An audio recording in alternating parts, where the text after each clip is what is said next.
హల్లెలూయా. దేవుని మహిమ కలుగును గాక. ఇప్పుడు వచ్చిన సహోదరులందరికీ కూడా ప్రభువైన యేసుక్రీస్తు నామమున వందనాలు తెలియజేస్తా ఉన్నానండి. ఈ సమయంలో మనం వాక్యంలోకి వెళ్దాం. అబ్రహాము గురించి మనం చదివాం. ఇక్కడ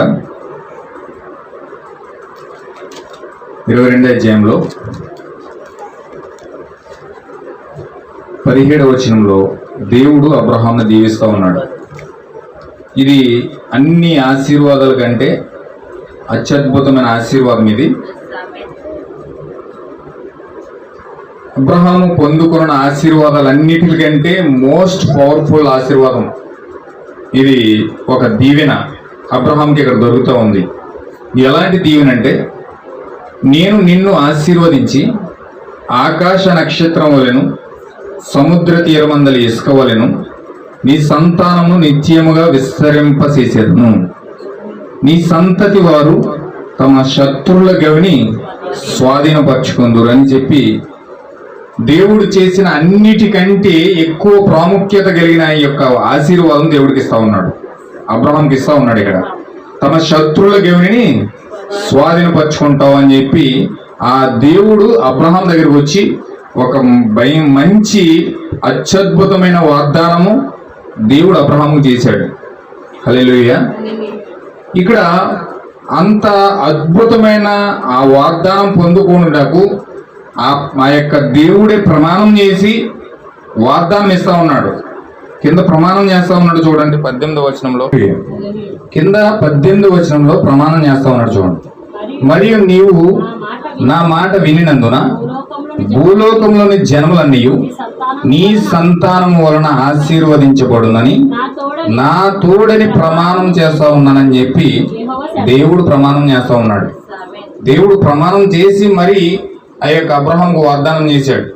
ఎలాంటి వాగ్దానం అంటే, నీ శత్రువులు గవిని స్వాధీనపరచుకుంటావు అని చెప్పాడు. అబ్రహాము ఒక బబులోనులో విగ్రహారాధికుడుగా ఉన్న వ్యక్తి, చాలా అవిశ్వాసిగా ఉన్న వ్యక్తి, దేవుడు అంటే తెలియని వ్యక్తి. అలాంటి వ్యక్తిని దేవుడు ఆ బబులోను నుంచి పిలిచాడు. పిలిచిన తర్వాత నీ దేశం నుండి, నీ వెంట నుండి, నీ బంధువుల వెంట నుండి సమస్యను విడిచిపెట్టి నేను చూపించబోవు దేశమునకు వెళ్ళిపోమని దేవుడు చెప్పాడు. దేవుడు స్వరమును ఆలకించి దేవుడి చిత్తాన్ని గ్రహించి అతను వెంటనే బబులోను నుంచి బయటకు వచ్చాడు. బయటకు వచ్చిన మరుక్షణము అతను ఏం చేశాడంటే, తన తండ్రిని తన కుమారుడైన లోతును వెంట పెట్టుకుని బయటకు వచ్చేసాడు. బయటకు వచ్చేసి వాగ్దాన దేశం కోసం ప్రయాణం చేస్తూ ఉన్నాడు. ఆ ప్రయాణంలో దేవుడు ఒక్కొక్కటిగా బయలుపరుస్తూ ఉన్నాడు. అతను పిల్లలు లేని వారిగా ఇంచుమించు దరిదాపు 100 సంవత్సరాలు వచ్చే వరకు కూడా కుమారుడు లేరు. ఆ కుమారుడు కోసం చాలా పరితపించాడు. పిల్లలు పుట్టాలని చాలా వేడుకున్నాడు దేవుణ్ణి.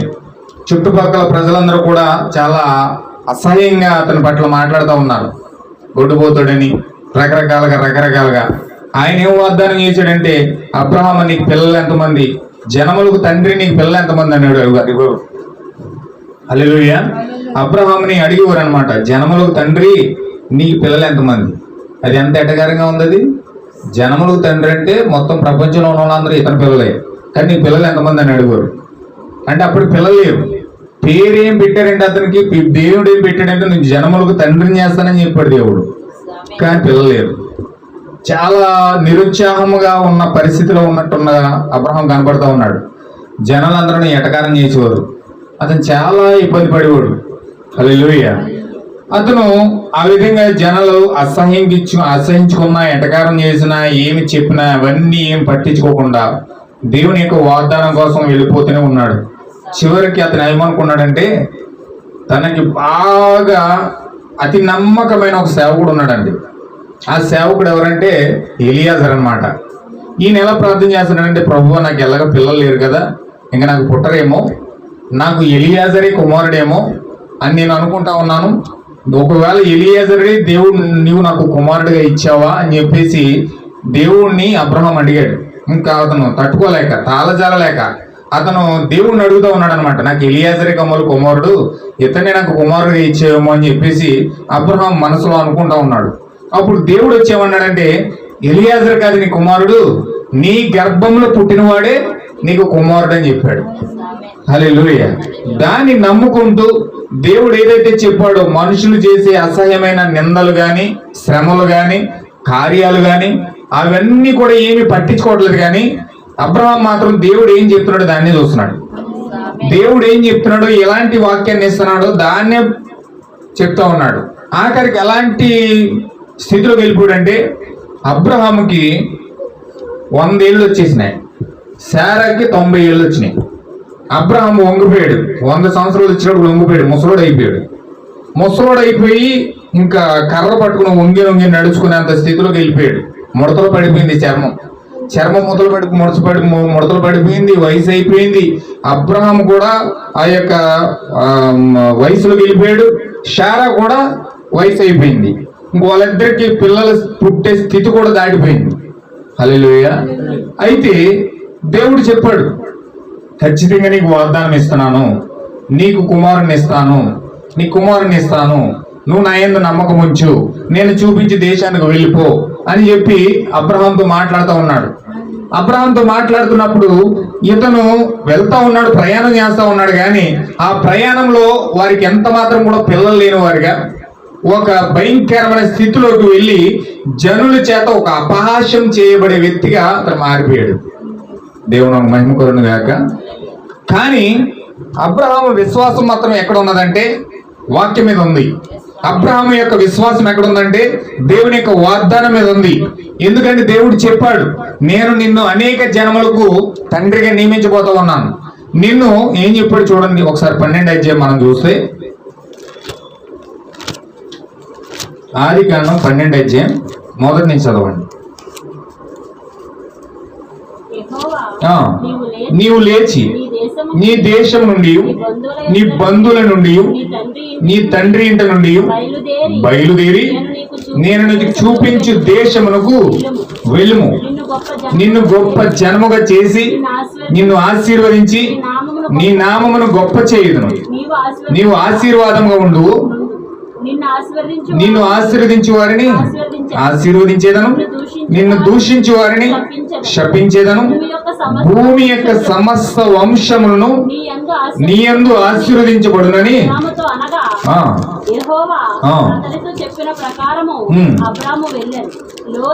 హల్లెలూయా.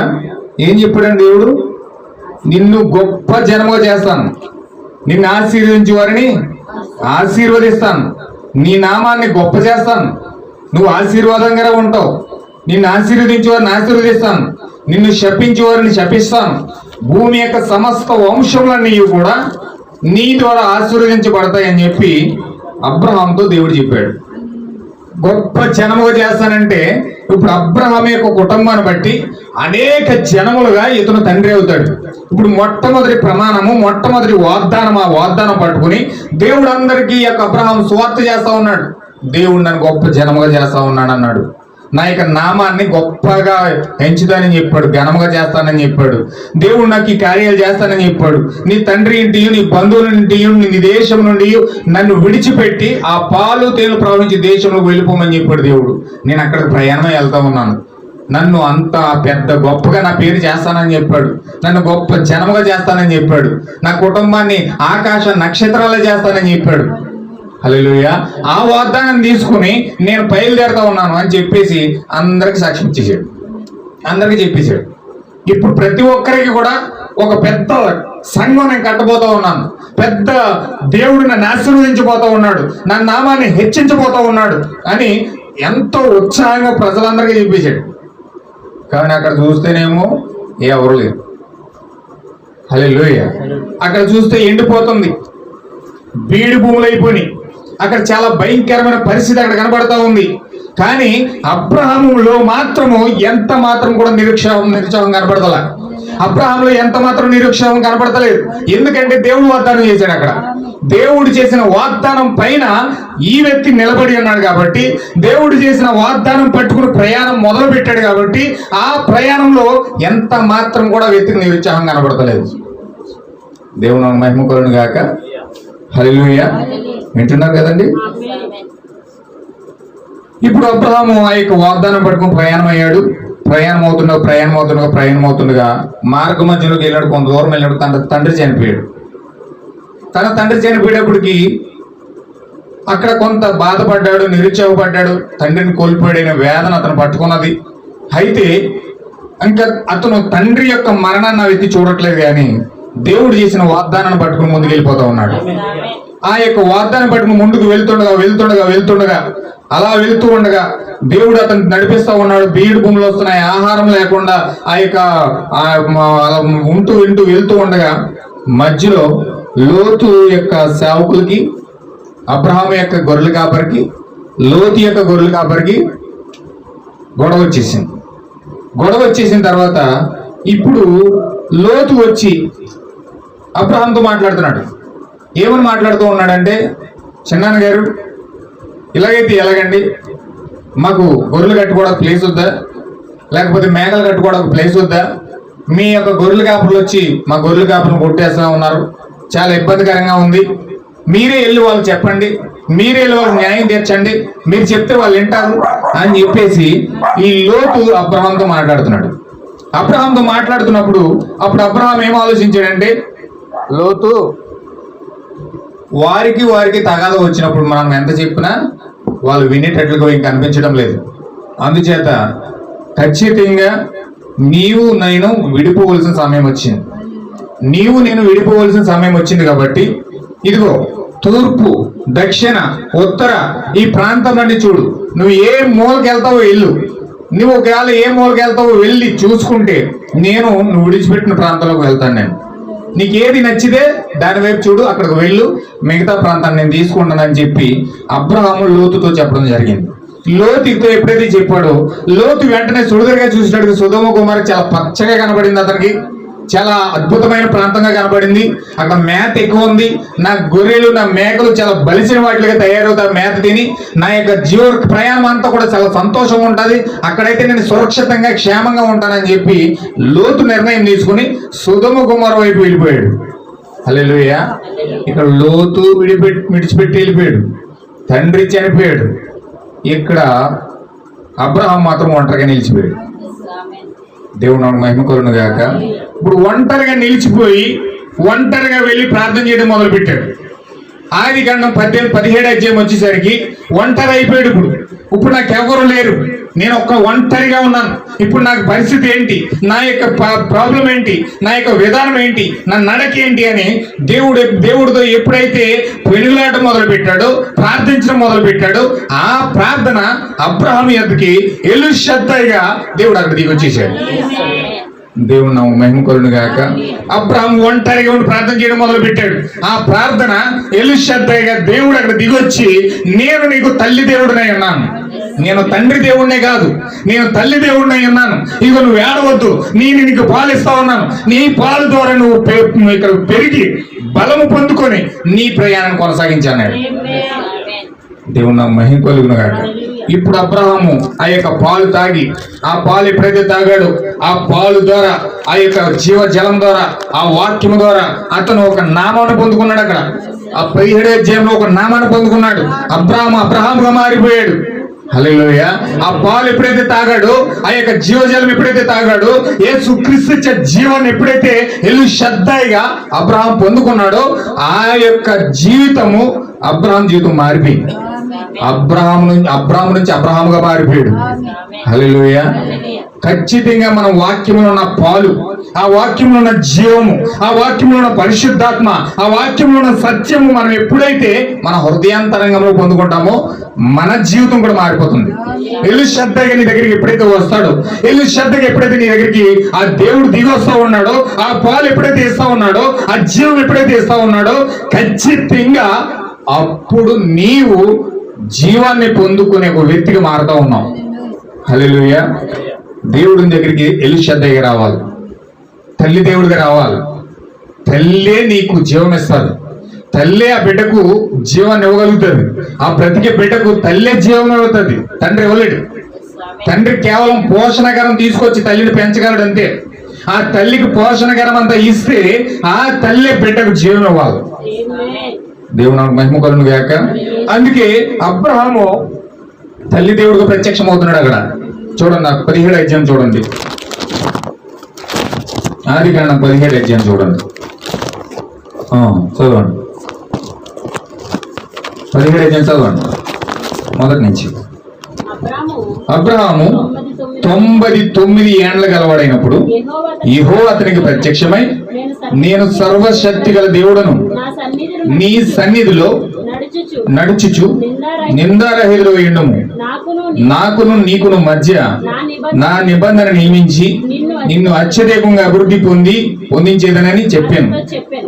అబ్రాము సాగిలపడగా దేవుడు అతడితో మాట్లాడి, ఇదిగో నేను నియమించిన నా నిబంధన నీతో చేసి ఉన్నాను, నీవు అనేక జనములకు తండ్రి వగుదు, మరియు ఇక మీదట నీ పేరు అబ్రాము అనబడదు, నేను అనేక జనములకు తండ్రిగా నియమించితిని గనుక నీ పేరు అబ్రహాము అనబడు, నీకు అత్యధికముగా సంతానాభివృద్ధి కలుగజేసి నీలో నుండి జనములు వచ్చినట్లు నియమించుదును, రాజులు నీలో నుండి వచ్చేది. హల్లెలూయా.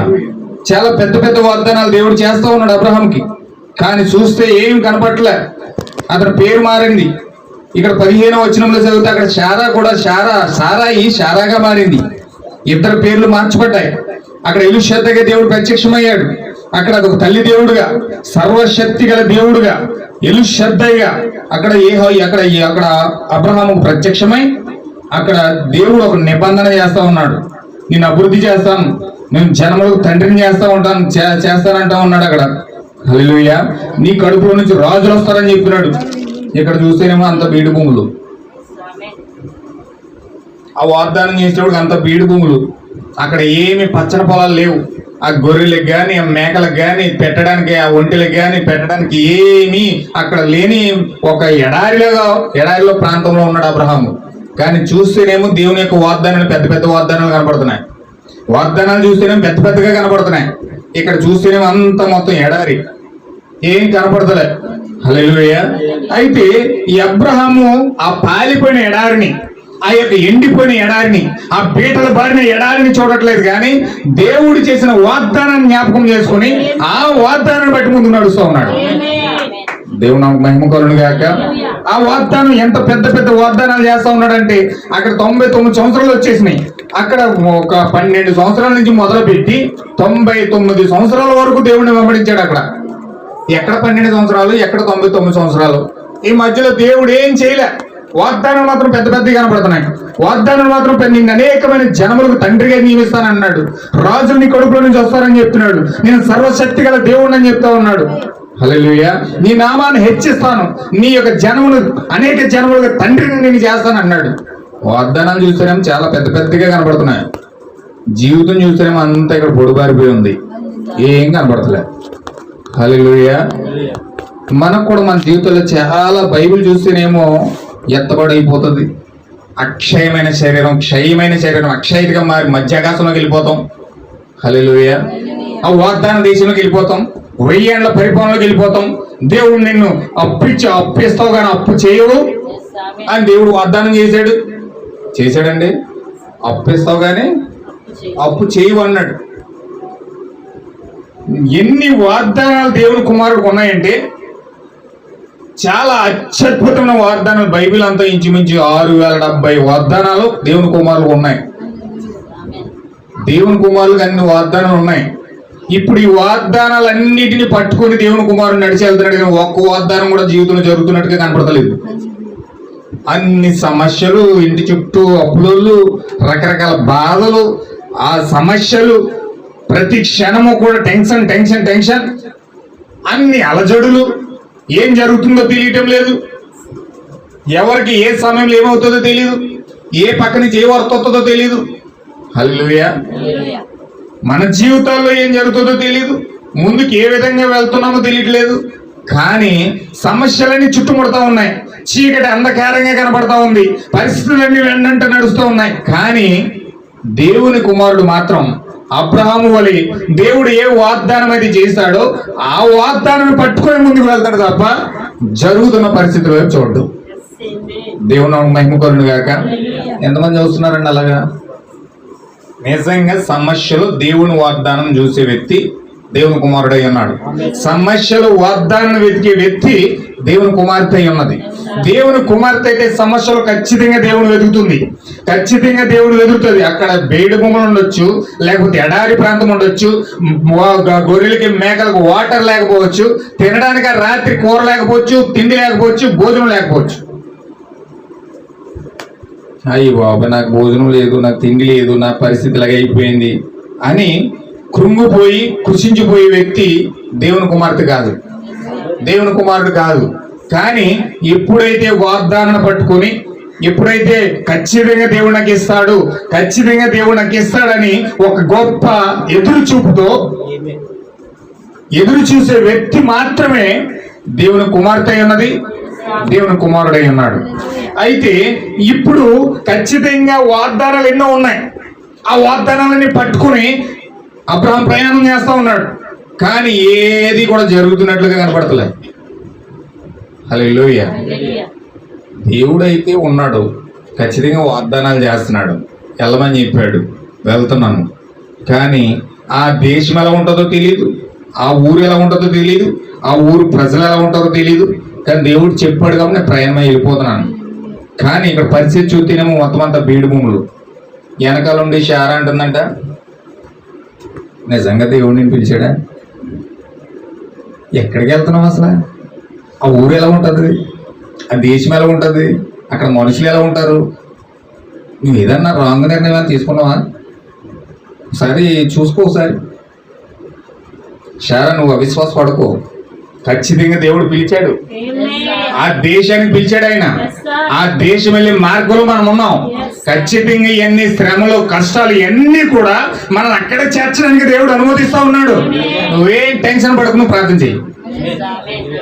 అలాగండి యజమానుడు, సరే అలాగే ప్రార్థన చేస్తాను, నేను ప్రార్థన చేస్తాను. కానీ ఒకసారి నువ్వు ఒకసారి చెక్ చేసుకో ఒకసారి. హల్లెలూయా. ఆ శారా అలాగంటుంది. అయితే ఈ యొక్క అబ్రహాము మాత్రం ఆ వాగ్దాన విషయంలో ఏ మాత్రము కూడా సంకుచితం చెందకుండా, ఏ మాత్రము అవిశ్వాసం పడకుండా ఆ వాగ్దానాన్ని పట్టుకుని అలా ముందుకెళ్ళిపోతున్నాడు. హల్లెలూయా. వాగ్దానం చేసినోడు ఇప్పుడు ఒకానొక సమయంలో ఆదికాండం 18వ అధ్యాయం వచ్చేసరికి ఒక దేవుడే ఏ వాగ్దానం అయితే చేశాడో, ఏ ప్రామిస్ అయితే చేశాడో, ఆ ప్రామిస్ చేసిన దేవుడు, ఆ వాగ్దానం చేసిన దేవుడు ఇప్పుడు ఒక శరీరం ధరించుకుని నేరుగా అబ్రహాం ఇంటికి వస్తున్నాడు. దేవుని మహిమకోలను కాక. ఇప్పుడు వరకు మాట్లాడాడు, ప్రమాణాలు చేశాడు, వాగ్దానం చేశాడు, నేను గొప్ప జనముగా చేస్తానన్నాడు, నీ నామాన్ని హెచ్చిస్తానన్నాడు, నీ సంతతిని ఆకాశ నక్షత్రాలుగా చేస్తానని చెప్పాడు, నేను సర్వశక్తి గల దేవుడుగా ఎలుషద్దాయిగా నీ ముందు ప్రత్యక్షమైన చెప్పాడు. అన్ని మాటలు చెప్పిన దేవుడు ఒకానొక రోజు ఆదికాండం 18వ అధ్యాయంలో ఒక శరీరం ధరించుకుని అబ్రహాం దగ్గరకు వచ్చాడు. హల్లెలూయా. ఇప్పుడు అబ్రహాం ముందుకు వచ్చి మాట్లాడుతున్నాడు. అబ్రహాం ముందుకు వచ్చి మాట్లాడుతుంటే అబ్రహాం వెంటనే ఆ యొక్క స్వరాన్ని విన్నాడు. ఆ స్వరాన్ని విని వెంటనే ఈయన ఎలోహిం, నాతో వాగ్దానం చేసిన దేవుడు, నన్ను మా జనముగా చేస్తానని చెప్పిన దేవుడు, నాకు స్వాతంత్రం ఇచ్చిన దేవుడు, ఆ స్వరాన్ని వినిపించిన దేవుడు, ఆ యొక్క ఆకాశంలో ఉండిన ఆ స్వరము ఇప్పుడు నేరుగా ఒక వ్యక్తిలో నుంచి వినపడుతుంది. ఆ స్వరం దేవుని నామం మహిమకరుడు గాక. ఇప్పుడు ఆ స్వరం ఈయనే, ఆ స్వరం ఎలోహిం ఈయనే, ఈయన యొక్క వ్యక్తిలో నుంచి ఆ స్వరం వస్తా ఉందని చెప్పి ఎప్పుడైతే గమనించాడో సాష్టాంగ నమస్కారం చేశాడు. బోర్లో పడిపోయాడు. ఆ యొక్క కాలు మీద పడి సాష్టాంగ నమస్కారం చేసి ఆ పళ్ళెం పట్టుకొచ్చి ఆ కాళ్ళు శుభ్రంగా కడిగేసి ఆ ఇంట్లోకి తీసుకెళ్లి గుడారం బయటకు వచ్చి పెట్టాడు. దేవుని నామం మహిమకరుడు గాక. వెంటనే కంగారుగా ఆ యొక్క గేదెల శాలలోకి వెళ్ళిపోయాడు.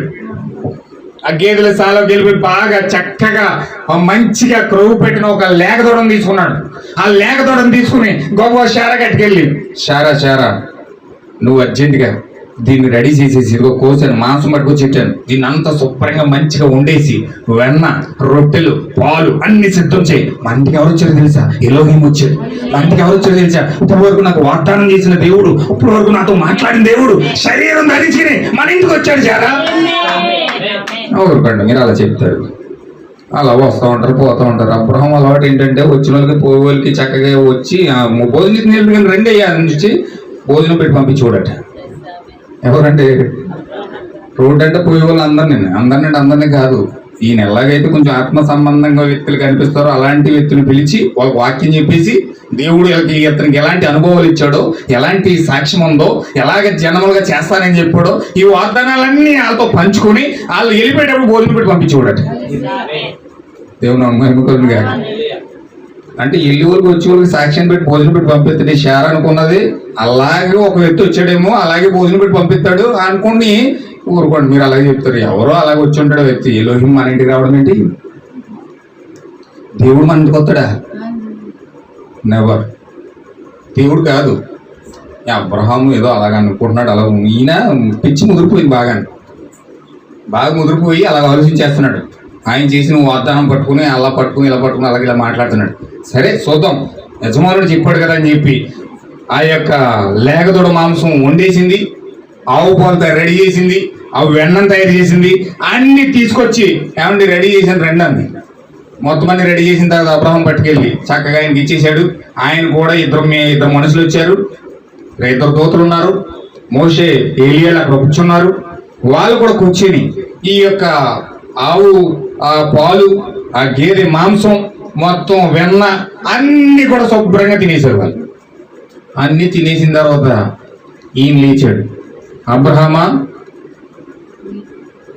నేను నీకు చేసిన వాగ్దానాన్ని జ్ఞాపకం చేసుకున్నాను. నేను ఎందుకు వచ్చాను తెలుసా? నీకు చేసిన వాగ్దానాన్ని జ్ఞాపకం చేసుకుని ఇప్పుడు నేను ఒక కుమారుని నీకు ఇవ్వడానికి వచ్చాను. హల్లెలూయా. ఈయన అబ్రహాం ఏమన్నాడంటే జాగ్రత్తగా చెప్పాడుగా శారమ్మకి, ఎలోహిం మన ఇంటికి వచ్చాడు. వంటలన్నీ తయారు చేసేసి ఆ తొలుపు పక్కనే కూర్చుందండి. వీళ్ళు ఏం మాట్లాడుకుంటున్నారు వెంటకి. హల్లెలూయా. అంటే ఏం వాక్యం చెప్తున్నాడో ఎలా చెప్తున్నాడో ఆ తొలుపు పక్కన కూర్చుని ఆ గుడారం లోపల కూర్చుని వింటుందంట. ఈయన ఏమంటున్నాడంటే, అబ్రహామా, నేను నిన్ను దర్శించడానికి వచ్చాను, నేను నీ కుమారుని ఇవ్వడానికి వచ్చాను, నేను చేసిన వాగ్దానం జ్ఞాపకం చేసుకున్నాను. హల్లెలూయా. ఈవిడ మనసులో అనుకుంటుంది, ఈయన ఎలోహింలాగా దేవుడిలాగే మాట్లాడేస్తున్నాడు, నిజంగా దేవుడిలాగే మాట్లాడేస్తున్నాడు. దేవుడే వచ్చాడా? ఒకవేళ వస్తే ఇప్పుడు మాకు సంతానం కలుగుతుందా? ఇప్పుడు నాకు 100 సంవత్సరాలు 99 సంవత్సరాలు, అబ్రహాం 100 సంవత్సరాలు వచ్చేసినాయి, నా గర్భస్రావం ఉడికిపోయింది, ఇప్పుడు నాకు పిల్లలు పుడతారా? ఇది సాధ్యమవుతుంది అంటావా అని చెప్పి మనసులో ఆ గోడ పక్కనకు వచ్చిన ఆ తలుపు పక్కనకు వచ్చిన అనుకుంటున్నట. అలా అనుకుంటుంటే ఇప్పుడు ఈయన ఎప్పుడైతే ఆ యొక్క శార యొక్క మనసులో మాటలు ఈ వ్యక్తి విన్నాడో వెంటనే ఈ వ్యక్తి అన్నాడు, ఓ శారమ్మ, శారా. ఆవిడ పేరేంటండి అసలు? సారాయి. ఆవిడ పేరు శారాయి. కానీ 17వ అధ్యాయంలో ఆమెను శారా అని మార్చాడు దేవుడు. ఎలిషద్దయిగా సర్వశక్తి గల దేవుడుగా దేవుడే దిగొచ్చి శారా అని మార్చాడు. ఇప్పుడు ఈ వ్యక్తి అక్కడ కూర్చుని సారాయి అని పిలవట్లేదు కానీ శారా అని పిలుస్తున్నాడు. శారా, యెహోవాకు అసాధ్యమైనది ఏదైనా ఉన్నదా? నువ్వు ఎందుకు నవ్వుతున్నావు? నువ్వు నవ్వనేలా అని ఎప్పుడైతే ఆ మాట గోడారం బయట ఉన్న వ్యక్తి ఎప్పుడైతే మాట్లాడాడు, తలుపు అడ్డుంది, ఇద్దరికి డేరా అడ్డుంది. ఆ వ్యక్తి అవతలున్నది, ఈ వ్యక్తి అవతలున్నాడు. ఈ వ్యక్తికి తెలియదు అసలు ఈ వ్యక్తి ఏం మాట్లాడుతున్నాడో తెలియదు అసలు. ఈ వ్యక్తి ఆ వ్యక్తిని చూడలేదు, ఆ వ్యక్తి వ్యక్తిని చూడలేదు. కానీ ఈ వ్యక్తి ఇక్కడ కూర్చుని ఆమె యొక్క హృదయంలో ఆలోచిస్తున్న తలంపుని పట్టుకున్నాడు ఇక్కడ. ఓ దేవుడు నా మహిమ కలుగును గాక. నిజంగా దేవుడు అనేవాడు గనక నీ దగ్గరికి వచ్చి మాట్లాడితే నీ హృదయంలో ఉన్న ఆలోచన బయటకు తీసుకొస్తాడు ఆయన. నీ హృదయంలో ఉన్న తలంపులు బయటకు తీసుకొస్తాడు. అందుకే హెబ్రీ పత్రిక 12వ అధ్యాయంలో చెప్తున్నాడు, వాక్యం అంట ఆ ఎముకల్లోకి కీళ్ళలోకి వెళ్ళి ఆ లోపల ఉన్న ఆలోచన సైతం బయటకు లాక్కొస్తుందట. దేవుడు నా మహిమ కలుగును గాక. ఏదో పాస్టర్ గారు మాట్లాడితే అబ్రహాం ఇలాగా, ఇస్సాక్ ఇలాగా, శారా ఇలాగా నేను తూతు మంత్రంగా వెళ్ళిపోతాడు. కానీ దేవుడు వస్తే నీ హృదయంలో ఉన్న ఆలోచన బయటకు లాక్కొస్తాడు ఆయన. నీ హృదయంలో ఉన్న తలంపులు బయటకు తీసుకొస్తాడు ఆయన. ఆయన ఎప్పుడైతే ఆ గుడారం లోపల ఉన్న శారా యొక్క ఆలోచన చెప్పాడో వెంటనే ఉలుక్కు పడ్డది అమ్మాయి. కారణం చెక్కుంటున్నట్టు అనిపించింది. ఏంటి నేను మనసులో అనుకున్నాను కదా, ఆయనకి ఎలా తెలిసింది? కంగారు పడిపోయింది. కంగారు పడిపోయి వెంటనే ఆమె అక్కడే ఉండే, నేను నవ్వలేదు బాబోయ్, నేను నవ్వలేదు, నేను కాదు నవ్వుతా. హల్లెలూయా. లేదు, నువ్వు నవ్వావు. యెహోవాకు అసాధ్యమైంది ఏమైనా ఉన్నదా? మరలా నేను నిన్ను దర్శించే కాలన్నా నీకు బిడ్డని ఒడిలో ఉంటాడు. హల్లెలూయా. వెంటనే అబ్రహాం మీద ఉన్న విశ్వాసం అంతయు కూడా మొత్తం తుడిచిపెట్టేసింది అవ్వ. ఆ శారా పూర్తిగా విశ్వాసం అంతా, నిజంగా మా ఆయన చెప్పింది కరెక్టే, మా యజమానుడు చెప్పింది కరెక్టే, వచ్చింది ఎలోహీమే వచ్చాడు, నేను అవిశ్వాసపడ్డాను, నేను అల్ప విశ్వాసిగా మారాను, నేను తప్పుగా తలంచాను, వచ్చింది ఎలోహీమే, వచ్చింది దేవుడే వచ్చాడు, నా ఆలోచన బయట పెట్టాడు, ఇప్పుడు నా తలంపులు బయట పెట్టాడు, ఇప్పుడు నా హృదయ ఆలోచనలన్నీ కూడా బయటికి తీసుకొచ్చిన దేవుడు ఈయనే. దేవుడు నా మహిమ కరుణ గాక. ఎప్పుడైతే అలాగ ఆలోచించిందో అబ్రహాము, నేను చెప్తే వినలేదు, నువ్వు వచ్చింది దేవుడే, అందరిలో ఎవరో ఒకరు అనుకున్నావు, కానీ దేవుడే శరీరం ధరించిన దగ్గరకు వచ్చాడు.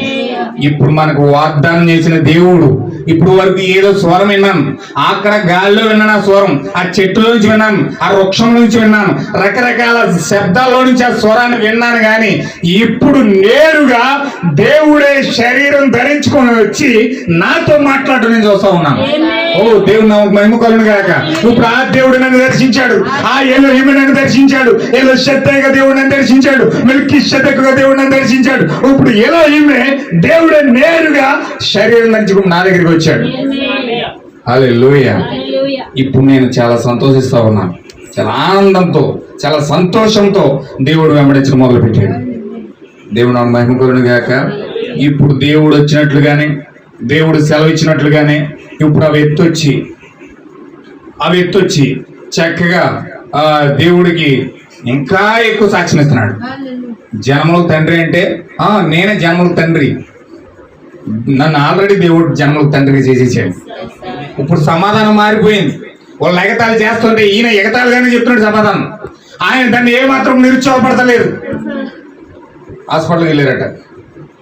హాస్పిటల్కి వెళ్ళి శారా ఒకసారి చెకప్ చేసుకో, హాస్పిటల్కి వెళ్ళారట.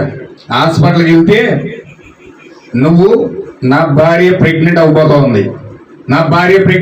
ఉంది, నువ్వు రెడీగా ఒక బెడ్ రెడీగా ఉంచు, పలానా సమయానికి పలానా డేట్కి ఒక బెడ్ రెడీగా ఉంచు. ఏంటి నీకా? ముసలుడు కదా నువ్వు, నీకా నీ మనవలుగా?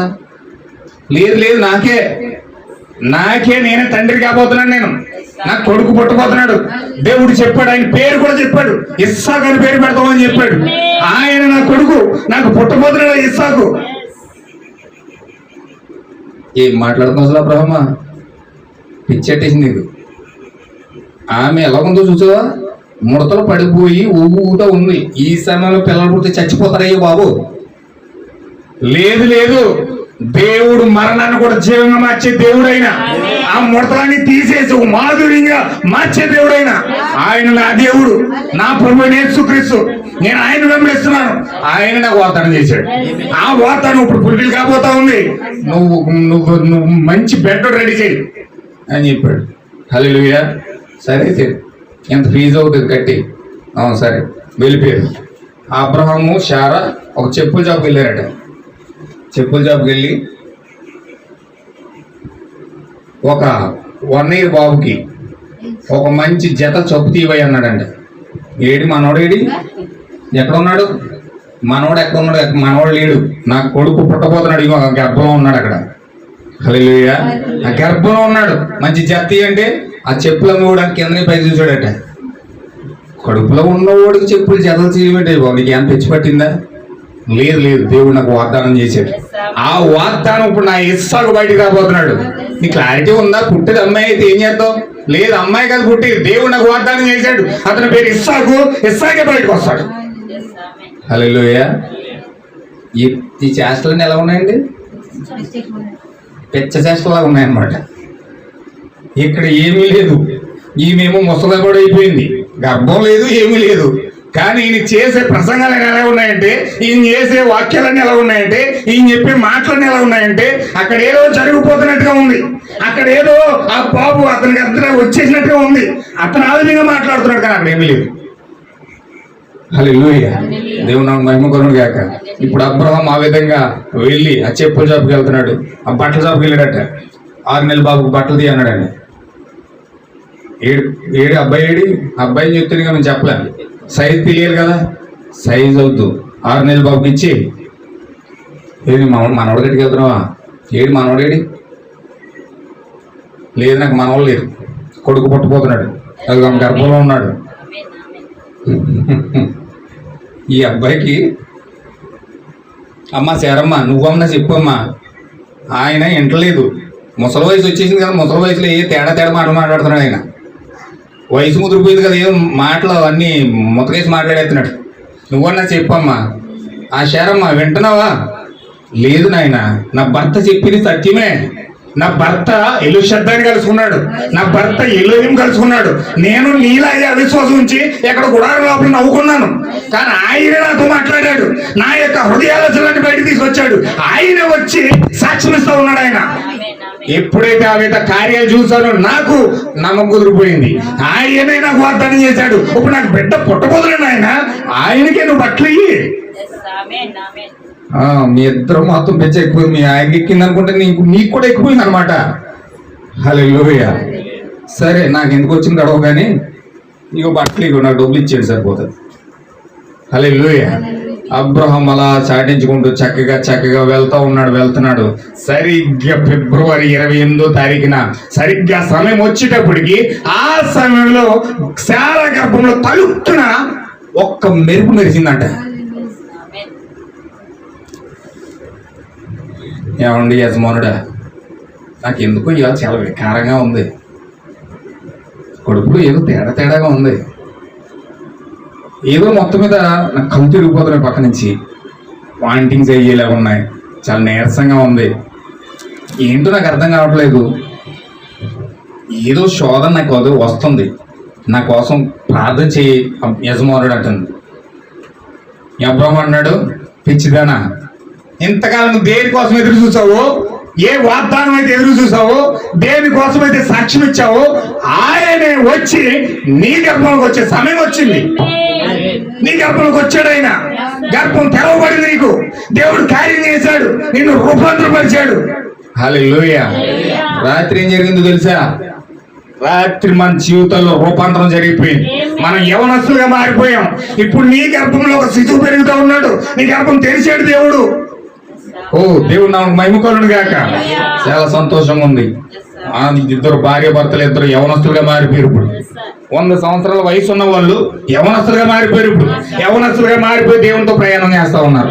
ప్రయాణం చేస్తూ ఉండగా గర్భం పెరుగుతుంది. 1వ నెల, 2వ నెల, 3వ నెల, 4వ నెల, 5వ నెల, 6వ నెల, 7వ నెల, 8వ నెల, 9వ నెల వచ్చేసింది. డెలివరీ టైం వచ్చేసింది. హల్లెలూయా. ఇస్సాకు పుట్టాడు. ఇస్సాకు పుట్టిన వెంటనే ఈ టైంలో నన్ను చూసి అందరూ నవ్వుతారు, ఈ సమయంలో నన్ను అందరూ చూసి నవ్వుతారు, ఈ టైంలో నేను డెలివరీ అవ్వడం ఏంటి, ఈ టైంలో నాకు పిల్లలు పుట్టడం ఏంటి, నన్ను అందరూ చూస్తే నవ్వుతున్నారు, అందుకే నా కొడుకు నవ్వు అని పేరు పెడతాను. ఆ నవ్వు అంటే ఇస్సాకు అని పేరు పెడతాను. ఇస్సాకు అనగా నవ్వు అని అర్థం. హల్లెలూయా. అందరూ నవ్వుతున్నారు, పక్కన నుంచి నవ్వుతున్నారు, కక్కమంటాను. హల్లెలూయా. 99 సంవత్సరాల వయసులో పిల్లలు పుట్టడం మామూలు విషయం అండి. అందరూ నవ్వుతున్నారు, ఈ వయసులో పిల్లలు పుట్టడం ఏంటి అమ్మ తల్లి. హల్లెలూయా. కానీ పుట్టినోడు ఇస్సాకు. అందరూ ముసలమ్మనే చూస్తున్నారు, కానీ ఈమె యవ్వన వయసును చూడలే. ఈమె పై రూపం యవ్వన వయసులో మారలే. ఈమె పై రూపం యవ్వన వయసులో మారలేదు. లోపల అంతరంగ స్వభావం, లోపల మొత్తం బేస్మెంట్ మొత్తం కూడా, ఆమె స్ట్రక్చర్ అంతా కూడా ఒక యవ్వనతలోకి వెళ్ళిపోయింది. దేవుని మహిమ కలుగును గాక. పై రూపం మాత్రం ముడతలే ఉన్నాయి. పై రూపం మాత్రం, ఒక శరీరం మాత్రం అది ఇంకా విమోచన జరగలే, దానికి విమోచన అవ్వలే. ఆ విమోచన కార్యం జరిగితేనే కానీ ఈ శరీరం రూపాంతరం జరగదు. కానీ లోపల అంతరంగంలో ఉన్న ఆ థియోపని మాత్రం, ఆ మెల్కీసెదెకు మాత్రం ఒక అత్యద్భుతమైన యవ్వన వయసులోకి వచ్చేసింది ఆమె.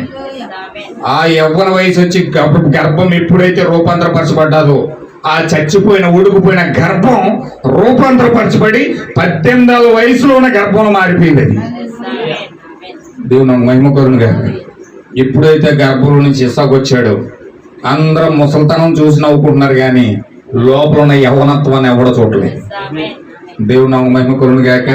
ఇప్పుడు సంతోషంగా ఇస్సాకు పెరుగుతూ ఉన్నాడు. ఇస్సాకుతో ఇలా ఇస్మాయిల్కి దెబ్బలాడైపోతూ ఉంది. ఈ ఇస్సాకు పుట్టడం చూసి ఇస్మాయిల్ కోపం వచ్చేస్తుంది. వీడు అపహాస్యం చేస్తున్నాడు, వాళ్ళ అమ్మ చూడకుండా దొంగదెబ్బలు వేస్తున్నాడు, చాలా భయంకరంగా మాట్లాడుతున్నాడు, హేళన చేస్తున్నాడు. హల్లెలూయా. చూడండి, చిన్నపిల్లలు ఉంటారు కొంతమంది, ఇద్దరు పిల్లల మధ్యలో తగద వస్తే తల్లిదండ్రులు చూడకుండా దొంగదెబ్బలు తీసేస్తూ ఉంటారు, పెద్దోళ్ళు చిన్న చిన్న పెద్దోళ్ళు. హల్లెలూయా. అలాగా ఈ యొక్క ఇస్మాయిల్ కొడుతున్నాడు, తిడుతున్నాడు, అపహాస్యం చేస్తున్నాడు, హేళన చేస్తున్నాడు. ఒక్కొక్క టైంలో అనుకోకుండా తల్లి చూసేసింది శారను చూసేటప్పటికి వీడి హేళన చేయడం. ఒరే, నీకంటే ముందు నేను పుట్టానురా, నేనురా ఈ గృహానికి యజమానుడిని, నేను ఈ గృహానికి ఆధిపత్యం చేసేది, నాకు నువ్వు లోబడాలి, నా కింద నువ్వు బ్రతకాలి, అంతే తప్ప నువ్వు చెప్పిన మాట నేను విను అని ఇస్మాయిల్ ఎగతాళి చేస్తున్నాడు, అపహాస్యం చేస్తున్నాడు. నువ్వు ఎప్పుడు పుట్టావు తెలుసా? మీ అమ్మకి 100 సంవత్సరాల వయసులో పుట్టావు. మీ అమ్మ ముసలిది అయిపోయి ఇలా ఉడుకు ఉంటా ఉంటే పుట్టావు నువ్వు. నీ మొఖం ఎప్పుడైనా అర్థంలో చూసుకున్నావా? మా అమ్మ అయితే ఒక యవ్వన వయసులో 18-20 సంవత్సరాల మధ్యలో నన్ను కన్నది. మా అమ్మ ఎలాగుందో చూడు, మీ అమ్మ ఎలాగుందో చూడు. హల్లెలూయా. ఆహా, ఇతను ఏం ఎటకారం చేస్తున్నాడంటే చాలా అపహాస్యం చేస్తున్నాడు. అపహాస్యం చేయగా ఒక్కొక్క సమయంలో శారమ్మ చూసేసింది. అది శారమ్మ చూసేటప్పుడు చాలా బాధ కలిగింది. వెంటనే అబ్రహాం పిలిచింది. చూడు వాడు ఎలా మాట్లాడుతున్నాడు చూడు, వాడు చాలా అసహ్యకరంగా మాట్లాడుతున్నాడు. నువ్వేం చేస్తావు నాకు తెలియదు, అర్జెంటుగా వాళ్ళ అమ్మని వాణ్ణి బయటికి ఒక్క నిమిషం ఇంట్లో ఉన్నారా నీకు మర్యాద ఉండదని చెప్పి వార్నింగ్ ఇచ్చేసింది అబ్రహాంకి. హల్లెలూయా. అబ్రహాము ఎప్పుడైతే ఆ మాటలు విన్నాడో అబ్రహాము చాలా బాధ కలిగింది. ఎందుకంటే ఆగర్నైతే పెళ్లి చేసుకున్నాడు కానీ ఎప్పుడు భార్య స్థానంలో ఆగర్ని పెట్టలేదు ఆయన. హల్లెలూయా. శారా చెప్పిందని మాత్రమే వెళ్ళి ఆగర్ని పెళ్లి చేసుకున్నాడు. అది కూడా శారా మాట కూడా లేదు, దేవుడి దగ్గరికి వెళ్ళి ప్రార్థన చేశాడు. దేవుడి దగ్గర ప్రార్థన చేస్తే నువ్వు శారా చెప్పినట్టు చెయ్యని దూత కూడా చెప్పింది. దూత మాట విని శారా మాట విని వెళ్ళి ఆగర్ను పెళ్లి చేసుకుని ఇస్మాయిల్ బయటకు తెచ్చాడు. కానీ ఇవన్నీ కూడా ఆగరికి తెలియవు, ఇవన్నీ విషయాలన్నీ కూడా ఇస్మాయిల్ తెలియవు. నన్ను ఇష్టపూర్వకంగా ప్రేమించాడు కాబట్టి, నన్ను నా యజమానుడు గౌరవిస్తున్నాడు కాబట్టి, శారా కంటే ఎక్కువగా నన్నే ప్రేమిస్తున్నాడు కాబట్టి నా ద్వారా బిడ్డగలిగాడు. ఈ కుటుంబానికి వారసుడు ఎవరైనా ఉన్నారంటే అది ఇస్మాయిల్ అని చెప్పి ఆగారు చెప్తుంది. అప్పుడు దాకా పని మనిషిగా పనిచేసిన ఆగారు వెళ్ళి చైర్లోకి వచ్చిన కాలేజ్ శారా థియేటర్ అంటుంది. హల్లెలూయా. సహనంగా పోనింది కదా, నీ పని కట్టుకుని నేను పెళ్లి చేస్తే కదా వాడికి సారమ్మ శిక్ష అనుభవించాలి కదా. అందుకే వెళ్ళి ఆ థియేటర్కి వచ్చేస్తుంది, పాలెట్కి వచ్చేస్తుంది, ఏం పని చేయమంటే కొండలు తోమబడుతూ ఉంటుంది. ఎవరు? శారమ్మ. ఏం చేస్తాం మరి, ఆ స్థితి తెచ్చుకుంది, కావాలని తెచ్చుకుంది. హల్లెలూయా. తెచ్చుకుని ఆ కొండలు తోముతుంది, ఎంటలు తోముతుంది, అన్ని సాకిరి అంతా చేస్తుంది. ఈమె ఆ ఆధిపత్యం అంతకంతగా పెరిగిపోతుంది. ఈమె ఆధిపత్యం నేర్చుకున్న ఇస్మాయిల్ దానికంటే 3 రెట్లు ఎక్కువ చేస్తున్నాడు. ఇంక భరించలేకపోయింది శారమ్మ. భరించలేక అర్జెంటుగా అతను బయటికి గెట్టి, నువ్వేం చేస్తావు తెలియదు, సాయంత్రం అయ్యేటప్పుడు వాళ్ళ ఇంట్లో ఉండకూడదు. ఎప్పుడైతే కండిషన్ పెట్టిందో వెంటనే వెళ్ళి ప్రార్థన చేసి ఓ గుడ్డోడు తీసుకుని అందులోనే ఫుల్గా వాటర్ నింపి కొంత ఆస్తి వాళ్ళకి ఇచ్చేసి ఆ యొక్క ఆగారిని ఆ పిల్లోని కూడా ఇస్మాయిల్ దేశం ఐగుప్తు దేశం పంపించేశాడు. ఆమె ఐగుప్తు దేశం నుంచి వచ్చింది, తిరిగి మరలా ఐగుప్తు దేశం పంపించేశాడు. హల్లెలూయా. ఇప్పుడు శారా కుమారుడితో పెరుగుతూ ఉంది, చాలా అల్లారు ముద్దుగా పెంచుకుంటుంది. హల్లెలూయా. ఎంత అయిందంటే టైం? దేవుడు నాకు మహిమ కలుగును గాక. వింటున్నారు కదండి?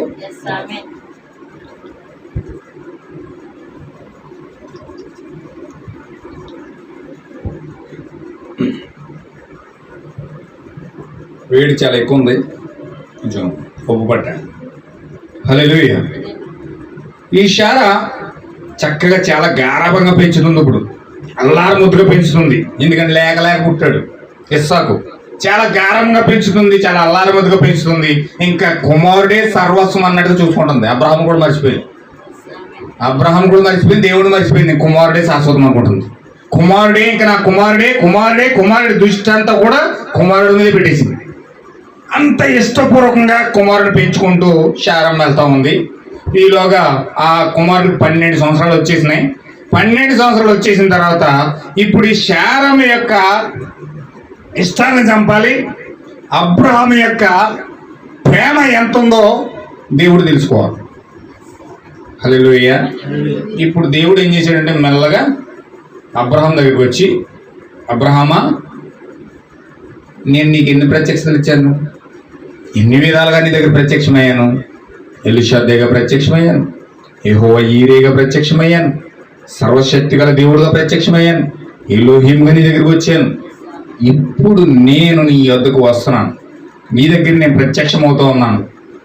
ఇప్పుడు నువ్వేం చేయాలంటే, హల్లెలూయా, నీ కుమారుని నేను ఇచ్చాను కదా, ఆ కుమారుని తీసుకెళ్ళి మోరియా పర్వతం మీదకి వెళ్ళి నేను ఏ కుమారుని అయితే ఇచ్చానో ఆ కుమారుని చంపాలి.